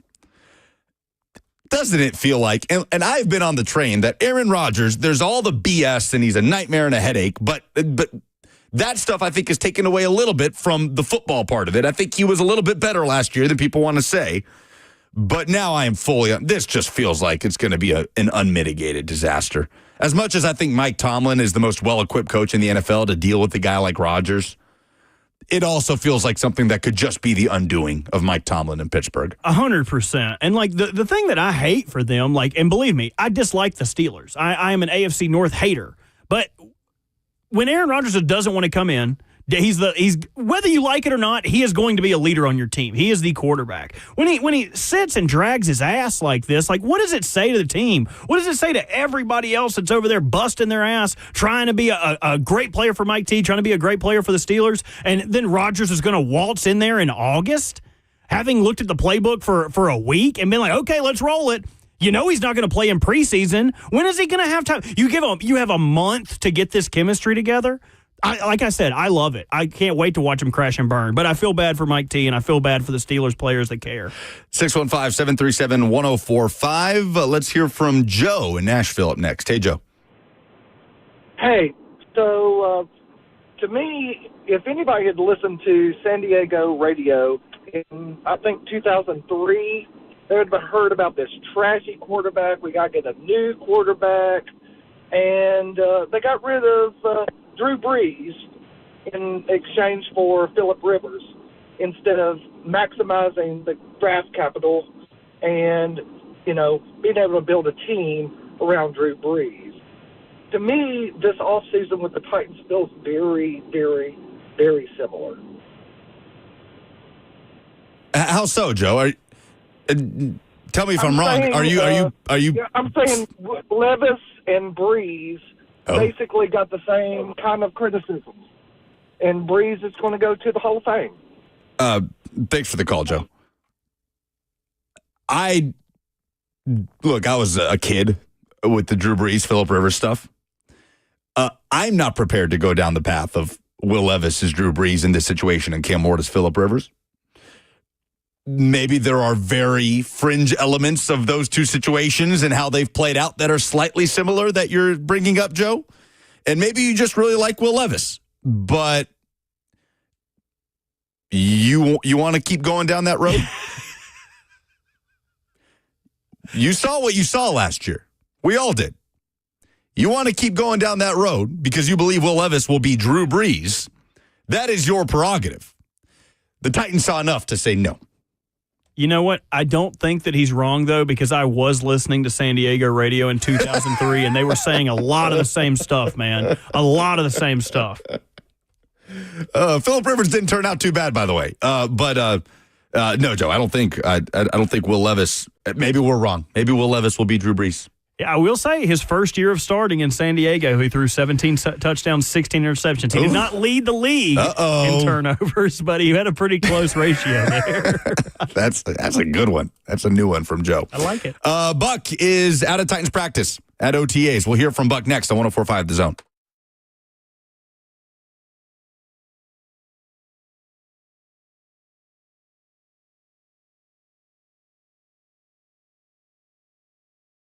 Summertime in Nashville is right around the corner. I don't know about you guys. Hey, Lucas Panziki here. But my happy place is sitting in the sunshine with some friends, a cold one in my hand, some good food, a game on the TV, and I'm picturing myself at Fog Street Lawn Club. Nashville's coolest new spot. It's also Nashville's premier soccer pub, go-to spot for Nashville SC watch parties, all the USA soccer games coming up this summer, but really it's great for all sports. NBA, Stanley Cup playoffs, plenty of room downstairs, TVs everywhere, and that rooftop view, it's the best one of downtown Nashville you can find, I promise you.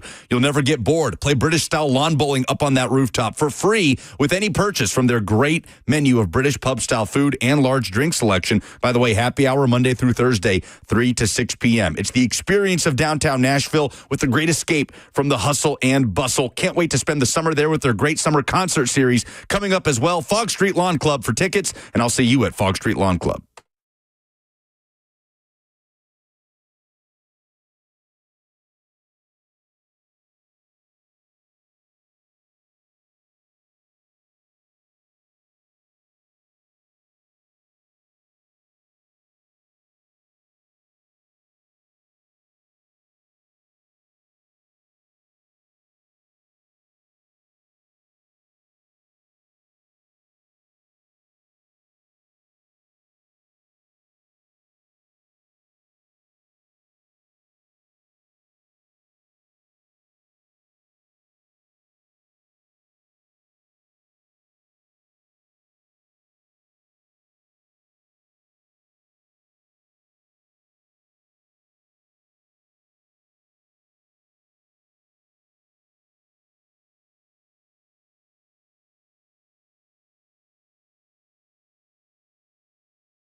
Titans on the field at Ascension St. Thomas Sports Park. OTAs in progress. Buck checking in from the facility. Can't really give us any real updates as to what's happening. So what are we doing here, Buck? What can you provide for us in this segment?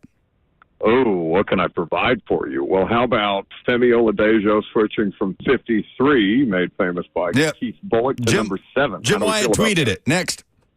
How about L'Jarius Sneed's potential grand jury indictment being chalked up to, guys have things going on off the field from time to time. Sure. Yeah, we like that. A little better. Yeah, so that's Brian Callahan. We were carrying that press conference earlier today, talking about the stuff that guys are dealing with and how Sneed is managing it on the field. Was that your biggest takeaway from Callahan's press conference? Honestly, it's the fact that Traylon Burks is out here and participating to some extent, right? He's not full go, and that is to be expected. But it makes the wide receiver competition interesting. I know that people have completely counted him out. I mean, I've been very strong in my thoughts about Traylon Burks and his viability on this roster, but they're looking for as many different options as they can get because the rookies do have some growing pains, and I'm watching that right now, but I can't tell you specifically how that might be the case until about 12:45 today. Oh, that's called a tease. Wow. Okay, so you were out there. Who would you say looked the most physical? Oh, can I comment on that yet? Yeah, you can. Come on.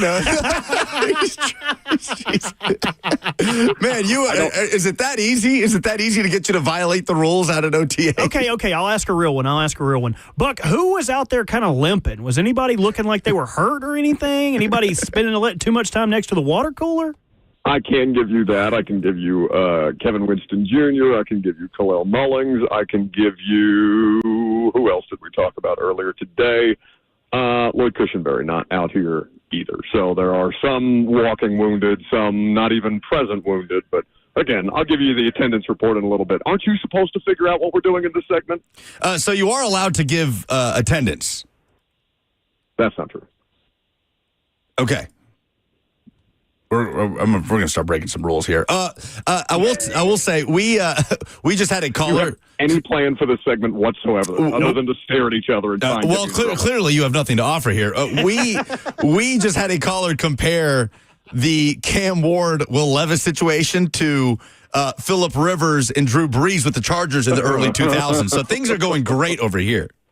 Well, let me say what I can say about that is that regardless of how hard they try to not make it awkward, it's uncomfy. It's genuinely an uncomfortable dynamic, and I'll have some practice observations to that effect at AtoZSports.com later this afternoon, but they are both trying to very much balance who's running the show here. And Callahan came off the top to make sure that we didn't ask him a million questions about it today because it feels like the first real day of practice, right, with vets and rookies. And the idea that the quarterback rep split doesn't matter and who you see go first or second isn't relevant to them at this point in time. There are no first and second teams, even though there very much are, as far as I can tell it. But just watching the two of them try and figure out, all right, do you go or do I go, and how is this going to work? Who's the one supposed to be coaching up the team? Who's the one supposed to be giving out pointers? Given that the incumbent. Probably, I don't know how receptive I would be to Will Levis feedback if I was a wide receiver. Do you? Yeah, it's a tricky situation where it's like this unspoken thing. Like everybody that watches NFL football or the Tennessee Titans believes Cam Ward's the starting quarterback in week 1. So how much does that trickle down to the locker room? Is that belief also there in the locker room, or everybody's like, okay, yeah, we're doing this thing where he's got to earn it, but we all know what's happening here, right? I'm always curious how players that are right there in that setting are responding to that in real time. Yeah, I would hesitate to let Calvin Ridley speak or let his actions speak for the entire locker room, but I can tell you that their wide receiver one is infinitely more excited about one than the other.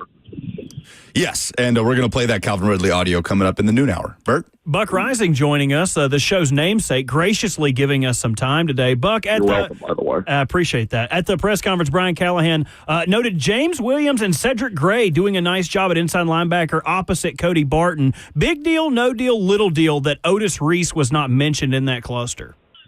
I would not. In fact, I think that's a little bit of misdirection, if I'm being completely honest with you, because I would put him. And again, it's early; they don't have pads on. It's tough to judge the linebackers and the edge guys and the offensive linemen until we get there. But from a technique standpoint, from everything that I'm seeing from those guys working with Frank Bush, the off-ball linebackers coach, and things like that, I think that's just somebody who, if you need to say positive things about players at a press conference, those are the ones that need it. I'm not worried about Otis Reese, and I think that they have more investment. I don't know, James Williams was a sixth-round pick, a seventh-round pick? Definitely day three, and we know Cedric Gray was a fourth-rounder that didn't go to plan in his rookie season when there were certainly greater expectations, I think, internally and externally for him. But, anytime you hear a coach gassing up a player at the podium, those are the guys that need it more than the other dudes. I feel like you've already broken multiple rules, as you call us, from OTAs. But I will ask you from Brian Callahan's press conference. Surface level at this point. Callahan, so to your point about, hey, no ones and twos right now. Reps are just kind of being rotated all over the place. So we're not, there's no emphasis being put on which QB is getting reps where. Do you think that trickles down to the entire roster to where J.C. Latham will be playing next to Slater, the draft pick, as opposed to always next to Zeitler, who's actually going to be starting next to him on that side of the offensive line? Or do you think that's going to be a quarterback-specific thing as Callahan continues to try to literally get this team to know one another better than they did last year? Yeah, no, I'll tell you, I think it's across the board, and this is the time of year when they do go out of their way to mix and match, right? It's not just the locker room dynamics where Callahan's saying he's basically switched up the seating chart to where they're not sitting by position group anymore. They're trying to foster those relationships among offense, defense, special teams, wide receivers, linebackers, things like that. They are trying to get everybody to get as much of a feel while there are this many reps to go around, right? Because there's never going to be more reps for. I mean, even Will Levis, if he's the backup situation, than there are right now, and the different dynamics with the wide receiver room, where you've got a couple of graybeard wide receivers running around out here, the 30-plus club, and then you've got the extreme opposite on the other side, where you've got a ton of new dudes coming in here trying to compete for spots, and those guys are also having to communicate amongst each other, right? They're trying to figure out, okay, if this is my route concept, but I know this quarterback throws it a different way versus the other quarterback that I just took a rep with, what adjustments do we need to make here? Are we on the same page? Who's on the line of scrimmage? Who's off the line of scrimmage? All these different things. Just basically trying to get them to talk as much as humanly possible. And I don't know if you guys caught the segment that Ramon and I did yesterday when I was helping out with the morning show. That's not very kind of you. I was talking a lot about their grading system and the way that they are helping determine, basically giving these guys a physical example of who performed today and who did not in a way that's quantifiable, in ways that can be measured, in ways that if they cut them at the end of the year, if they waive them at the end of OTAs or something like that, they can physically go to the board and go to their number of sins, and that's an acronym. It could be, used in the traditional sense, of course, but their self-inflicted negative plays is what they're calling these sins out here. And so show these guys, all right, here's what you did today. These things are posted all over the facility. It's the first thing they see when they walk in the building. It's the last thing they check when they're walking out of the building. And they're helping those guys, not just in the team building and the camaraderie thing where they've got them split up into these 8 different groups that we've heard him talk about before, but they're trying to make sure that they can give guys physical examples, hard numbers on these are the kind of things that we expect. This is what you did to cost your team today, or this is what you did to help. Hey, is there anybody around you right now, like Jim Wyatt or Easton Freeze, somebody notable? I want somebody who can give us some good. Jimmy is in front of the bubble. I'm standing over by Bertha right now. I'm trying to not bother people while you two bother me. All right. We'll see you here in 10 minutes when they kick you out for sharing way too much information than you're supposed to at OTAs. Thanks, Buck. Well, yeah, but they won't know. Oh, he's gone. That was weird. Yeah, we just cut him off, hit him with the Oscars. He just dropped off then. Unloaded the clip on Buck on the way out. We'll hear from Brian Callahan on how they're dividing up reps next on 104.5 The Zone.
It's 12:02. Good afternoon from the 104.5 The Zone studios. I am Robert Walsh. Titans on the field for OTAs. Brian Callahan spoke to the media today and gave an update on quarterback reps and how they'd be split up. As far as quarterback and quarterback reps and how that's all going to work is, I'm not going to sit up here and give you guys weekly and daily updates as to who takes reps and when. Right now, there's a whole lot of rotation going on at all positions. So there's guys that you might see out there with the ones or with the twos. It's really irrelevant at this point in time. Indiana Pacers are one step closer to the NBA Finals, taking the Knicks down last night, 130-121. Tyrese Halliburton finishing with 32 points, 15 assists, 12 rebounds, 4 steals, making him the first player to have 30, 15, and 10 with 0 turnovers in a playoff game. OKC looking to close out their series in Game 5 tonight against the Timberwolves. Tip-off for that is at 7:30. Nashville SC playing tonight at Columbus, taking on the Crew. Kickoff is at 7:10 with Lucas Pansica on the call. You can listen right here on 104.5 The Zone. For all your foundation repair and your waterproofing needs, you gotta go to USSTN.com. Breaking news at once on your home for the Titans and the Vols. This is 104.5 The Zone.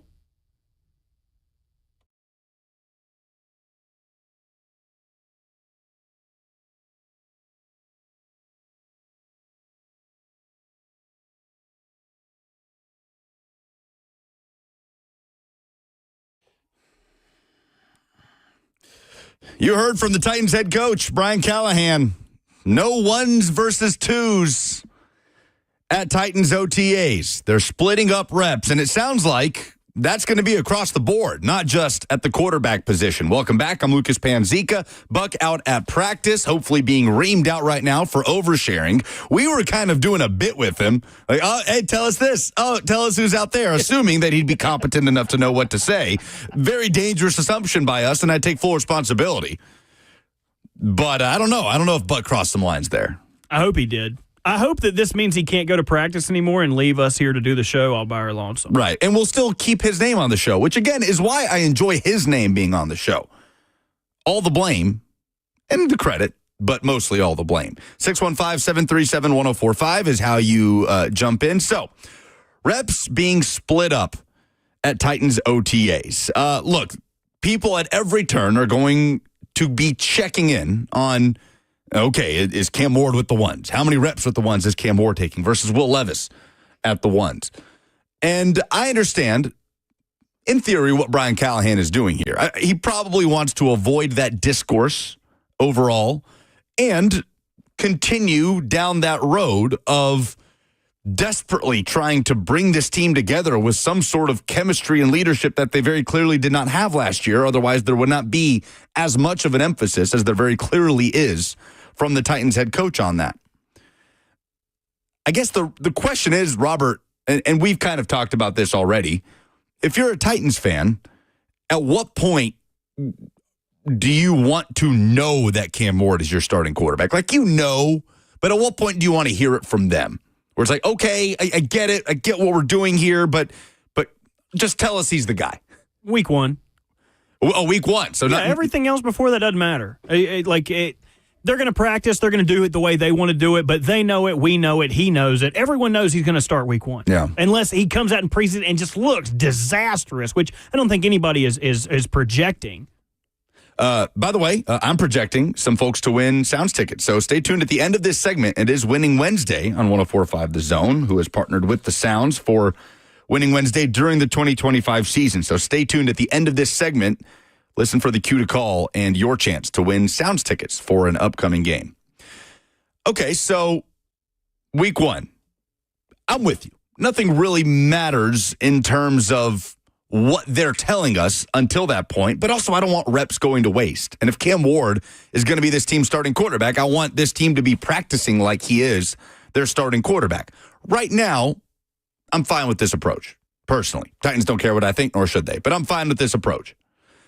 When training camp rolls around, for me, when we're doing the show out there and we do have ones and twos, I want to see Cam Ward with the ones because Cam Ward is a one in 2025. Despite any progress Will Levis might have made, which Brian Callahan noted.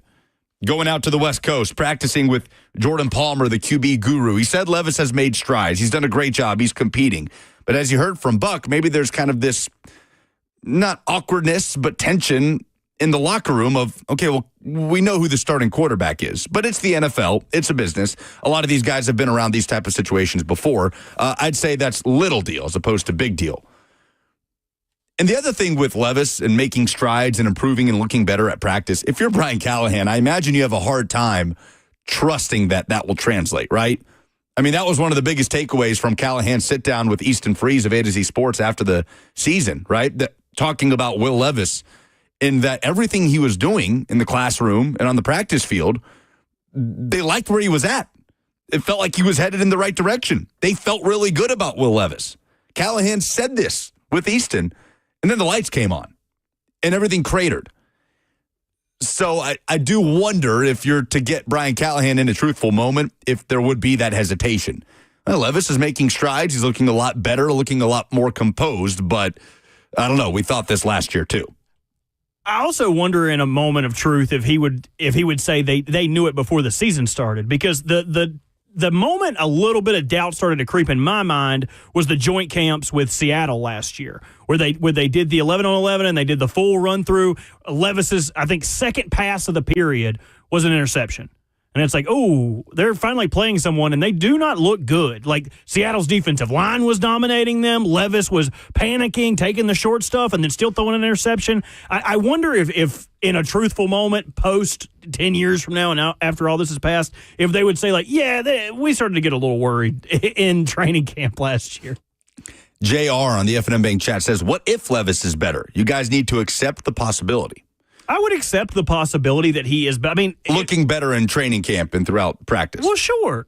I think, and this is the problem I have with the possibility. There's a possibility that Buck doesn't come into work tomorrow and the show has changed to the Lucas Benzini I'd say show. It's a probability. I mean, there's a possibility that they put soft tacos in our vending machine in the break room, but I'm not holding my breath for either one of those things to happen. You don't want soft tacos? No, that seems like that could be a situation that looks better on paper. What if it was a cool refrigerated vending machine, though? I think I'd be down for that. Yes, that's a slam dunk. Okay, so there's a possibility that they're going to get us a refrigerated vending machine with soft tacos in it. I would be more... But not a probability. I would be happier with that than Cam Ward beating out Will Levis. If it's Will Levis starts or refrigerated vending machine, I'm going with the fridge. Sure. No, look, I'm with you. I mean, it's possible that Will Levis looks better than Cam Ward. I just keep coming back to, we went into 2024 with Will Levis with that mindset of, let's see what we got. And you saw what you got. And Will Levis can still be a good quarterback in the NFL. He can be a serviceable quarterback in the NFL. He can get better, and I hope he gets better. I like Will Levis. Like, I enjoyed spending time with Will Levis. I enjoyed him, like, just playing along with us with our dumb games and doing the poem and the interviews. Like, I enjoyed being around him. I want him to be better, and I want him to find success in the NFL. But the Titans don't have time to sit around and wait to see if that's going to translate to the field. They just don't. They're moving on to Cam Ward with the number 1 pick. Now, if you want to have the discussion of the backup quarterback spot, veteran Brandon Allen, who theoretically can stabilize things if he comes in, versus younger, more upside traits, athletic quarterback in Will Levis, that's a fascinating argument, and one that maybe we'll have throughout the course of summer and training camp. But to me, that is the argument right now. It's not, will Will Levis be good enough to beat out Cam Ward? It is, do we talk about Will Levis as potentially being this team's backup quarterback, which doesn't happen very often with this situation, but who knows? And I do think it's a tougher conversation about Levis or Ward. The tougher conversation is Allen or Levis, because remember last year, Brandon Allen started over Josh Dobbs with the 49ers when Brock Purdy went down with an injury, which was a shocker to everybody. Fantasy football community, people who follow football. It didn't make a lot of sense to anybody. Yeah, Dobbs was QB3 in San Francisco. But they said it was because he could run the offense more efficiently. They felt like they could trust him more. He had been there longer. So I think that gives him the edge in situations of backup quarterbackdom, if that makes sense. I'm going to make that a word. Backup quarterbackdom. I mean, we've made up a lot of words with we call Brandon Allen the backupiest backup in the NFL when the Titans signed him. He is the backupiest backup. And look, he wasn't very good with the Niners last year. So if you want to make the case, too, that that we're jumping the gun to think Brandon Allen is this stabilizing savior that's going to come in and not turn it over. I don't think he was that guy with San Francisco last year when he stepped in for Brock Purdy. But to your point, Brian Callahan has that familiarity with Brandon Allen. Brian Callahan worked with Brandon Allen in Cincinnati when he was backing up Joe Burrow. Brian Callahan said when they signed Brandon Allen that he's a better quarterback than people give him credit for. He's already got that equity with the head coach built in. Meanwhile, Callahan's exposure to Will Levis has been good on the practice field, good on the classroom. All right, the game is starting. Oh, my God, what's happening? And I did get a slight chuckle out of Callahan talking about Cam Ward and his ability to take hard coaching. And Callahan said, generally speaking, you don't holler at quarterbacks like you do some other positions. And, of course, the first thing that pops into my mind is what the bleep are you doing week 2 against the New York Jets? Brian Callahan hollering at Will Levis after the disaster flip pass turnover to Tyjae Spears. Will Levis can get better, but right now, that's what Levis has built up for Brian Callahan, whereas Brandon Allen, in Callahan's mind, is that stable backup quarterback that maybe is slightly underrated around the league and just is who he is at this point in his career. And maybe that stability in knowing who a player is more appealing to Callahan than the wild card that would be Will Levis. Again, even if Levis looks much improved throughout the course of camp and in the preseason, which Callahan has said he's made a lot of strides this offseason. But given what Levis has shown in the last year, maybe Brian Callahan ends up going with the devil you know at that backup quarterback spot than the one that you don't. It's Winning Wednesday on 104.5 The Zone, and the Nashville Sounds want you to come to the Sounds game. All you got to do is be caller number 5 to win 2 tickets to see the Sounds host Gwinnett next Wednesday. That's June 4th at First Horizon Park. Break out your finest blue jeans and let's go boot scooting as we get ready for the kickoff CMA Fest. Now I see why you wanted me to read this. Enjoy a night filled with country music, country legends, and your favorite baseball team. Give us a call. 615-737-1045. You did your best auctioneer voice there. That was very good. You didn't. My dad was actually an auctioneer. Fun fact about auctioneers: did you know if you are legally you have your auctioneer license, you can sign your signature with Colonel. COL. You can sign it with anything if you are a legal auctioneer. Really? Yep. Does your dad put that into practice? He does. I would. That's awesome. Technically, I am Robert Walsh the 4th, so I also do it. I just forge his signature half the time. I see no issues. 615-737-1045. Caller 5 headed to a Sounds game. When we come back, Calvin Ridley spoke on Cam Ward and how the Titans are going about things throughout the offseason program. And Colin Cowherd had some very interesting things to say about Cam Ward and the Titans. We'll hear all that coming up next on 104.5 The Zone.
You want national opinions on the Titans and Cam Ward? Well, you got one, and we're about to play it for you. A very bold one, I might add. From Colin Cowherd on Fox. Welcome back. I'm Lucas Panzica with Robert Walsh until 1 o'clock. No Buck, the way we like it.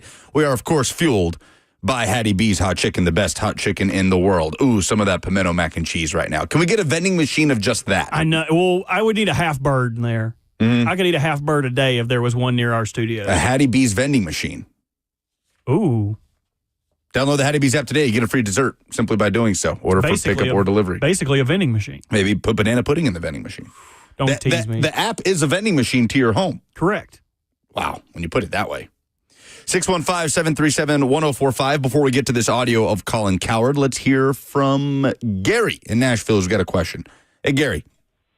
Hey, my question is, during the off season, we've gone through the talk about free agency and who we needed to sign. We talked about who we're going to draft.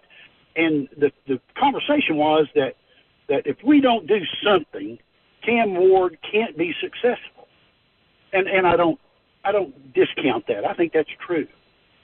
But I think we can also say the same thing for Will Levis, that Will Levis couldn't be successful with the tools he had around him. So now we've got a new set of tools. It's possible that he could be more successful as quarterback than Cam Ward, having more tools. Just want to hear y'all discuss that angle. Thanks for the call, Gary. Love you, bye. I mean, look, here's the thing. That is going to be a stipulation, by the way, for callers, especially when we're doing a giveaway. I think you should have to end every call with love you, bye. The fellow who won the Sounds tickets, before I could even say, hey, appreciate you calling in, he was like, love you, bye. That's amazing. I love it. I love it. Need more love on this show. That's what I'm saying. But, Gary, to your point, they tried that with Levis, right? I mean, they spent more money than anybody in free agency in the NFL last year. They brought in Lloyd Cushenberry to be the center. They spent a top 10 pick on a new left tackle. They hired, theoretically the best offensive line coach in the NFL, one of the best to ever do it in Bill Callahan. They put the chips in on Will Levis last year. They were set up to win game one, right? They were set up to win in week 2 and were unable to because of quarterback play. One of the biggest weights, the Titans had a lot, but one of the biggest weights around the ankles of the Titans last year was quarterback play. More so than a lack of receiving options, right? Calvin Ridley running open down the left sideline in that Bears game in week 1.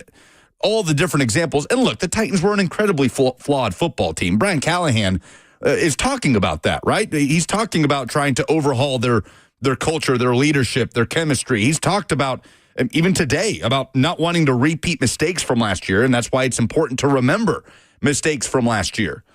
But to your point, I'd say they tried that with Levis. It didn't work.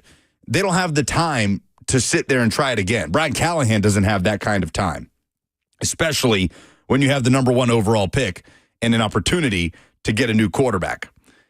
Offensive line was dreadful last year, 100%. Again, the Titans were an extremely flawed football team. And some of that might be unfair to Will Levis. But the general point is they do not have that time to sit around and see if, take 2 or take 3, however you want to put it, is going to work with Levis, especially when you're sitting there with the rare opportunity to draft a quarterback with that number 1 overall pick. A lot of people make a big to-do about fixing the offensive line. Who the hell exactly were they supposed to sign last year that would have made a bit of damn difference? Like, it makes no sense to me. They went out and got the second best offensive lineman in the draft, ranking-wise. Drafted him, pulled him in. I don't understand. And, Jay, by the way, that offensive lineman was on bussin' and said Will Levis did nothing to help himself. He ran himself into sacks sometimes. So, I understand. That's what J.C. Latham said that on Bussin' with the Boys? I haven't gone back and listened to that interview. In a roundabout way, yes. Sure. And the numbers back that up, right? Sack rate for Will Levis compared to other quarterbacks, including Mason Rudolph. You just can't fix everything in 1 year. Everybody's like, well, they didn't get it. They didn't get this. They didn't get that. Why didn't they have a right tackle? Why didn't they have... You can't fix everything in 1 year. It is a rebuild. It's not rebuilt. You know what I mean? It's so frustrating. They didn't do everything they could do. Yeah, they did. They did. They tried. It's not like they came out there with their hands tied behind their back and went bargain bin shopping for everybody and were cheapskates. They tried. They didn't come out there and try to suck on purpose. And that's just so annoying to me. And it didn't work. And they oversold it a little bit, and they put their chips in, and it fell flat on its face. And so there they are in 2025 with an opportunity to hit the reset button. Teams don't pass up that opportunity, right? It'd be like the Washington Commanders after a year with Sam Howell. Can you imagine if the Commanders said, Jaden Daniels, number 2 overall? No, we're going to give Sam Howell another go. Like, that was never in the cards for the Titans with Will Levis. And again, he'll have a chance. He's still here. Will Levis can compete for the backup job. He can compete against Cam Ward. He can compete in training camp in the preseason and can play his way out of however people perceive him. But the Titans don't have time to sit around and find out if he's going to be that next reclamation in the NFL. Okay, we can pivot here from the Will Levis discussion that we've spent a lot of time on. Colin Cowherd had a very bold statement about Cam Ward and the Tennessee Titans. This was Cowherd on his show earlier this week. This is a head coach quarterback league. There's 4 people, and only 4 in my opinion, that will change outcomes. Number 1 is Cam Ward, Tennessee. They led the NFL last year in turnovers. They were so hard to watch offensively, where even games they outplayed teams. Tennessee was so bad at quarterback with Will Levis and Mason Rudolph that they lost games where they out-physicaled, out-schemed, and outplayed teams. That's why Brian Callahan was often so frustrated with Will Levis. He knew he out-schemed and they out-toughed and out-physicaled and outplayed and out-called teams and lost. Cam Ward is accurate, moves, coachable. I mean, Miami's had some good quarterbacks. He broke all the Miami records. He's a 67% completion percentage guy. I think he's a really special player. I thought he was easily the best quarterback in this class. And again, he's humble. He was a 0-star recruit. There's a history of this league when guys come in without a lot of stars and without a lot of pats on the back. Nobody's pandering to them. That's jet fuel. So I think Cam Ward changes outcomes. I think Tennessee's going to be a playoff team. Tennessee's going to be a playoff team. Now, that is the boldest opinion we've heard on the Titans so far this season. Now, it's Colin Cowherd, right? Like, this is the guy who said, hey, Ben Simmons is here in the NBA. LeBron, we're good, okay? So take it with a grain of salt. Colin Cowherd does what he does. I enjoy Cowherd. I enjoy how he leans into the boldness of his opinions. And make no mistake, that is a bold opinion to call the Titans a shoe-in playoff team because of Cam Ward. But topical that he's talking about maybe some of the frustrations for the Titans last year with quarterback play dragging them down. And I think Cowherd paints a different picture, right? The Titans were tougher than everybody. They out-schemed everybody, and Will Levis was the only reason they lost games. That's not true. Will Levis was the biggest reason why they lost games. He wasn't the only one. There were several. But there you go. The boldest opinion that you're probably going to hear on the Tennessee Titans this offseason, that Cam Ward alone makes the Titans a playoff team. And honestly, don't be terribly shocked if talking heads start to kind of try to jump on the Titans and be the person that predicts the next Commanders, right? I'm not saying that it would have merit. I don't consider the Titans to be a playoff-worthy team yet. We haven't seen Cam Ward play a snap, right? Like, Cam Ward would have to be a supernova this year in order for the Titans to be a playoff team, the way that Jaden Daniels was for the Commanders last year. Jaden Daniels literally had one of, if not the best, rookie seasons individually for a quarterback we've ever seen to help get the Commanders to the NFC Championship game. But I'm not going to be shocked if NFL media members around the country, when they're tasked with the inevitable talk show question, who's going to be the Commanders of 2025, say the Titans.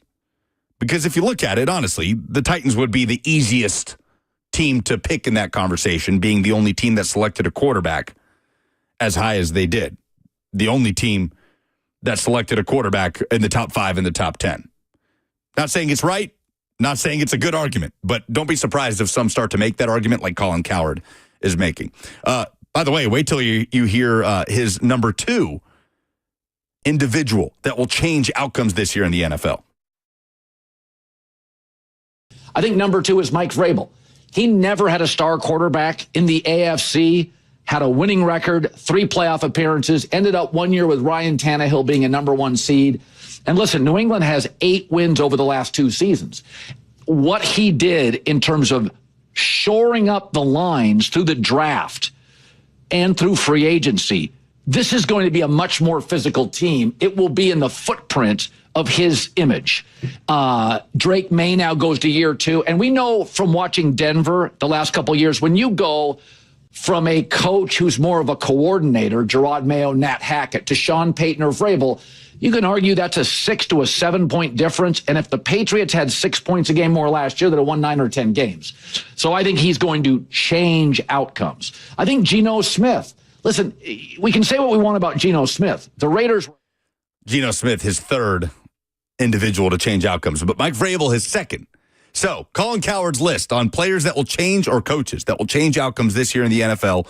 Cam Ward, number 1. Mike Vrabel, number 2. Of course, the two will meet when the Titans host the New England Patriots right down the road at Nissan Stadium on October 19th. We put it to a poll at Lucas Panzica, where you can vote. Is the Patriots game the biggest non-divisional matchup the Titans have in 2025? And we'll update the polls at the end of the show. But in terms of the narrative and the talk around it, especially nationally, certainly it'll be the one with the most eyeballs. So I thought that was interesting. But the main takeaway there, Colin Cowherd talking about Cam Ward as the guy that could change outcomes the most in the NFL in 2025. 615-737-1045 is how you jump in. Alex in Nashville up next. Hey, Alex. Hey, man, this fan base in Middle Tennessee, it's a head-scratcher. All last season, people were calling for Levis's head. You called him every name under the sun, blowing up the after game show on Sunday nights and Monday morning. Monday was all about how bad he is. This organization's terrible. They better find a replacement, or it's nothing, blah, blah, blah. And then the Titans they turn down historic offers for trade-ups and do that so they can go secure a good quarterback. And then people are like, oh, well, maybe we should just give that same guy that we crucified last year a second chance. Don't be shocked if he wins the job. Like, what are we doing? It's the same people. I'm all for giving people a second chance, but it's the same people were saying he is nothing. He's taken us to the bottom of the league, but now we get a number 1 quarterback, and it's like, hey, give him another chance. Like, I don't get it. Make up your mind what you want, Nashville. Thanks for the call, Alex. The issue I have, Robert, is it feels like whenever this gets brought back around, whether callers are bringing it up or Brian Callahan's talking about Levis improvements, like, I don't want it to feel like we're beating a dead horse. But I hate how it feels like we're just slamming Will Levis over and over. Like, I don't want to do that. Titans have moved on. Cam Ward's the starting quarterback. Levis is on the roster, and he has every opportunity to compete. But I do hate how it just kind of devolves into and it's me, I'm doing this. Like, did we all not watch the Titans last year? We saw the quarterback play last year. So this premise of, well, but he could improve to where you give him another shot after you've drafted your number 1 overall pick at quarterback to the point of Alex is baffling to me. Yeah, I'm over it. You're done with it. I'm over it, man. So we're ready to move on from it. Will Levis is going to get a chance to compete. We're here to talk about the player that's going to be the starting quarterback for the Titans this year, and that's Cam Ward. And Calvin Ridley talked about Cam Ward last week, catching up with Teron Davenport. I believe this was at his camp locally, and I'll make sure I have those details, especially if it's in the local community, which I believe it is. This was Calvin Ridley, though, talking about his first impressions of his new quarterback, Cam Ward. Cam is, to me, he's a dog, man. He's confident. That's my thing, man. He's confident. Like, that's the biggest thing. Coming in the league, going anything. If you confident, and it's not like it's like a humble confidence. He just kind of knows, like, you can play. That's what you want. You want somebody that knows they can play. He can make the throws. He's smart. He's not afraid of anybody. He's ready to take it on. I'm excited for him. You got to keep throwing. He's gonna be good. He throws great time. His time is up to date. I don't think it's gonna be a problem. Right now, we're just bonding to be friends, brothers. But we're working at the same time. But we're becoming more as brothers right now. We're getting there too. We're good. We're hanging out really good. Is this OTA experience the most competitive you've been a part of? This is part of. Yeah, I'm gonna say this. And they've been, you said they was laughing at us. But this is part of the hardest OTAs I've been in as a player, personally. Like, we've been working real hard, man, I promise you. All right, that's Titans receiver Calvin Ridley talking to Teron Davenport. That was at his youth football camp locally at Lipscomb Academy. talking about that connection with Cam Ward. Again, their lockers right next to each other. That's a connection that obviously has to take off in 2025. And it's one thing that we're going to have our eyes on in OTAs.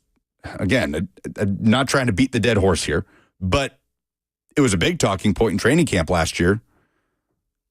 Will Levis and Calvin Ridley, they're just not really on the same page. We were hearing from Brian Callahan, these things take time. They're going to click. And then in week 1, Calvin Ridley's running wide open down the left sideline, and Will Levis is airmailing it out of bounds, right? And there were several points throughout the season where that connection wasn't necessarily on point. I remember there were conversations in training camp where it was like, oh, Calvin Ridley stopped running. That's why he didn't catch the ball. And Calvin Ridley owned up to it. He was like, yep, it was practice. I let up. I'll fix that. But the connection did not get better from there. No, it never really did. So for obvious reasons, that's a connection that we're going to have our eyes on in OTAs and in minicamp and through training camp, because that could be the most important connection in the passing game for the Titans in 2025. It very likely is. And Calvin Ridley, very complimentary there of his new quarterback in 2025. Otherwise, in OTAs, we haven't really touched on this today. While we're on the wide receiver position, Robert, can we hear Brian Callahan talking about the work Treylon Burks was getting in yesterday? I know he's participating in a limited fashion in some of the individual drills. That's part of his rehab process. He's in a good place. He's on schedule. And it's one of those things you think about it like, oh, he's out there at practice and training camp, but really it's, training camp's not that far away. His rehab's going according to plan, but he will be involved in a limited basis in the early portions of practice, working on some of his rehab progression, which cutting and running and all those things are a part of it. He is not actually participating in practice at this moment. So happy with where he's at, excited. His progress has been really good, but he's not necessarily fully back at practice yet. So that's Brian Callahan talking about Treylon Burks. The video went out of him, running a route, doing some quick drills, obviously with no pads on, and it goes around social media. And I think there are Titans fans, like there are with optimism about Will Levis still somehow have optimism about Treylon Burks. To where, not to knock or denigrate Treylon Burks, but I kind of bring back that same conversation. Have you watched over the last 3 years? Have we paid attention to the same thing? Right? I think, Robert, the thing that I love about the NFL, one of the things I love about the NFL is when players are drafted and they come into the league, taking on a major role early, they tell you who they are in those first 3 to 4 years, right? Like, players just tell you whether or not they're going to be a good player in the National Football League during that rookie contract. There are some exceptions. There are a couple exceptions at the quarterback position, and Geno Smith and Sam Darnold, where they were in a bad situation with all the pressure that's mounted onto a quarterback and maybe a dysfunctional organization, and then it works elsewhere when they've had time to develop and they're in the right setting. But when it comes to positions like receiver, Bert, is there anybody that you can name off the top of your head that has had the start to a career that Burks has had, where everything has been colored by drops, injuries, most notably, lack of availability, inconsistency, with literally one performance worthy of a first-round pick at receiver in his first 3 years? Is there any player you can think of with that similar kind of background that then in year 4 and beyond turned into a consistent, productive player at that spot? Yes, but not when I was watching football. So Jimmy Smith, who ended up being a great player for the Jaguars, only played 7 games his rookie year, didn't catch a ball. Missed the next 2 years with injuries. Did not play again. He was drafted when he was 23. Did not play in 16 games until he was 26. That year only had 288 yards, but his 5th year in the NFL blew up 128 targets, 83 catches, 1,244 yards, 7 touchdowns. Wow, there you go. So that was the only person I knew was a late bloomer. What a pull by you, though. I mean, honestly, Jimmy Smith, the 2nd-round pick of the Dallas Cowboys in the 1992 draft out of Jackson State, that's a phenomenal pull by you. You're right. Year 4, he blew up as a 1,200-yard receiver after injuries and lack of productivity. That's going back to the early 90s. But someone recently in the era of wide receivers coming in and contributing early and being very good early, nobody really comes to mind. Yeah. So that's kind of where we're at on the Treylon Burks thing, right? Like, to me, Treylon Burks is simply not a factor in this offense. He's simply not a factor until he proves otherwise. And that's the good thing, is that if healthy, he'll have an opportunity to prove otherwise in a receiver room that is largely unproven outside of Calvin Ridley and Tyler Lockett. When we come back, final call for phone call, 615-737-1045. We'll do the polls, wrap up the show next on 1045 The Zone.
Fun show today. A lot of very opinionated show today. Appreciate everybody interacting with us. Did not expect the Will Levis discourse to take over as much as it did today. I guess I didn't know there were voices as loud as there are that want to see Will Levis continue to get opportunities with this team, which, again, I want Will Levis to have success. If I'm Will Levis, I want a change of scenery, right? I want a better opportunity than a team that just drafted a quarterback, number 1 overall, essentially to replace me. But I do appreciate all of the discourse in the F&M Bank chat, where we are always live on 104.5 The Zone TV, YouTube, Facebook, Twitter, and Twitch, and, of course, on the phones, where it's the last call for you to jump in. 615-737-1045, as Kendall in Nashville is up next. Hey, Kendall. Hey, what's up, Chief? What's up, man? So, like I said, with Treylon Burks, I feel like he gets a bad rap because of who we traded to get him for. If we didn't get rid of A.J. Brown and then picked him up right after that, I don't feel like we'd have the same energy towards him. But I think he just never got a fair shot from day one because he was just expected to be A.J. Brown's replacement from day one. Even, at the draft, they were asking him, how does it feel to, go in and have to replace A.J. Brown? And, he mentioned, hey, I'm just here to be myself.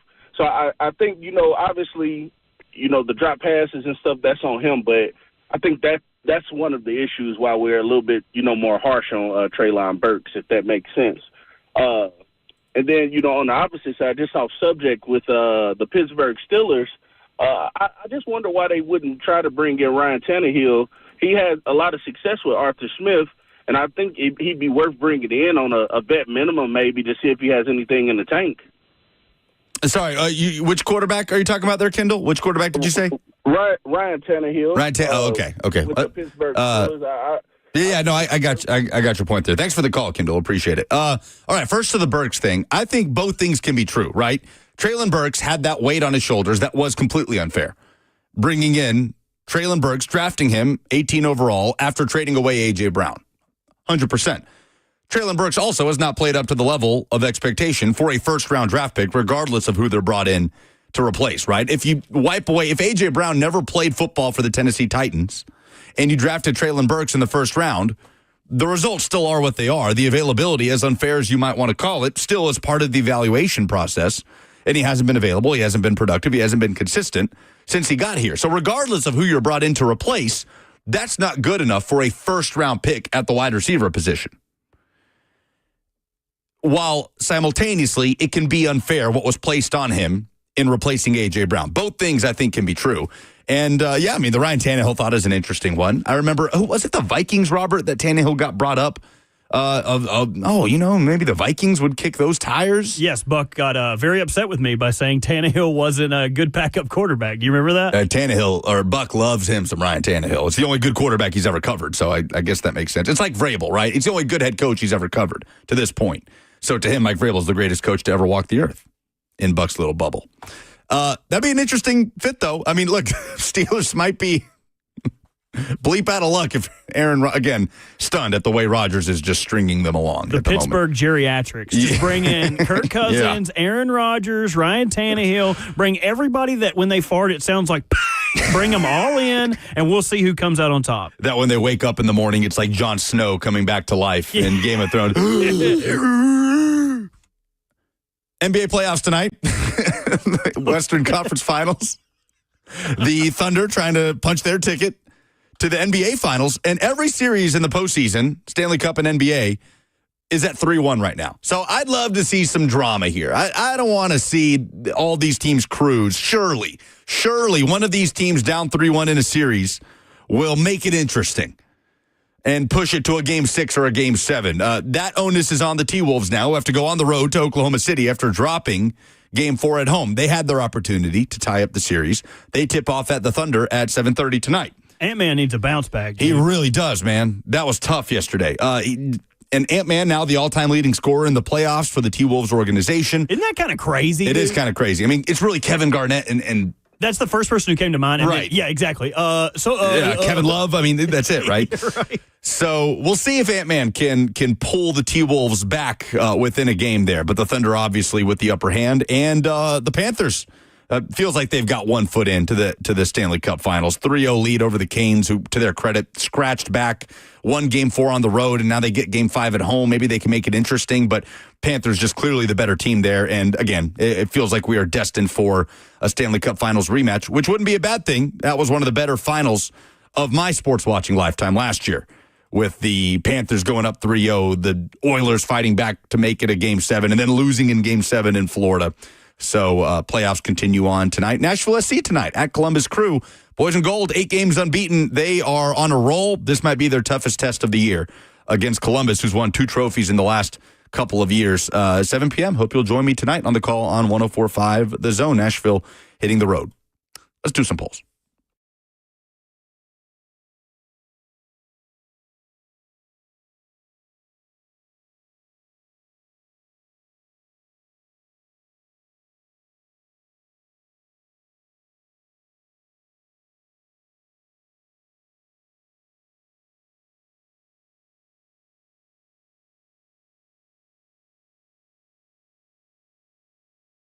The polls brought to you by Two Rivers Ford, the most trusted Ford dealership in all of the South. What is the dumbest thing in sports this week? Ashley chiming in with Joy Taylor going off on Aaron Rodgers for not showing up on the first day of OTAs for the Steelers. Well, Joy, he hadn't signed. So you can only be so mad at him. UW with my favorite submission. The Falcons posting pictures of 2 players wearing both 28 and 3. Yeah, that was rough. I don't know how somebody didn't step in and stop that one from going out. Literally just 2 players at practice standing next to each other with the number 3 and the number 28.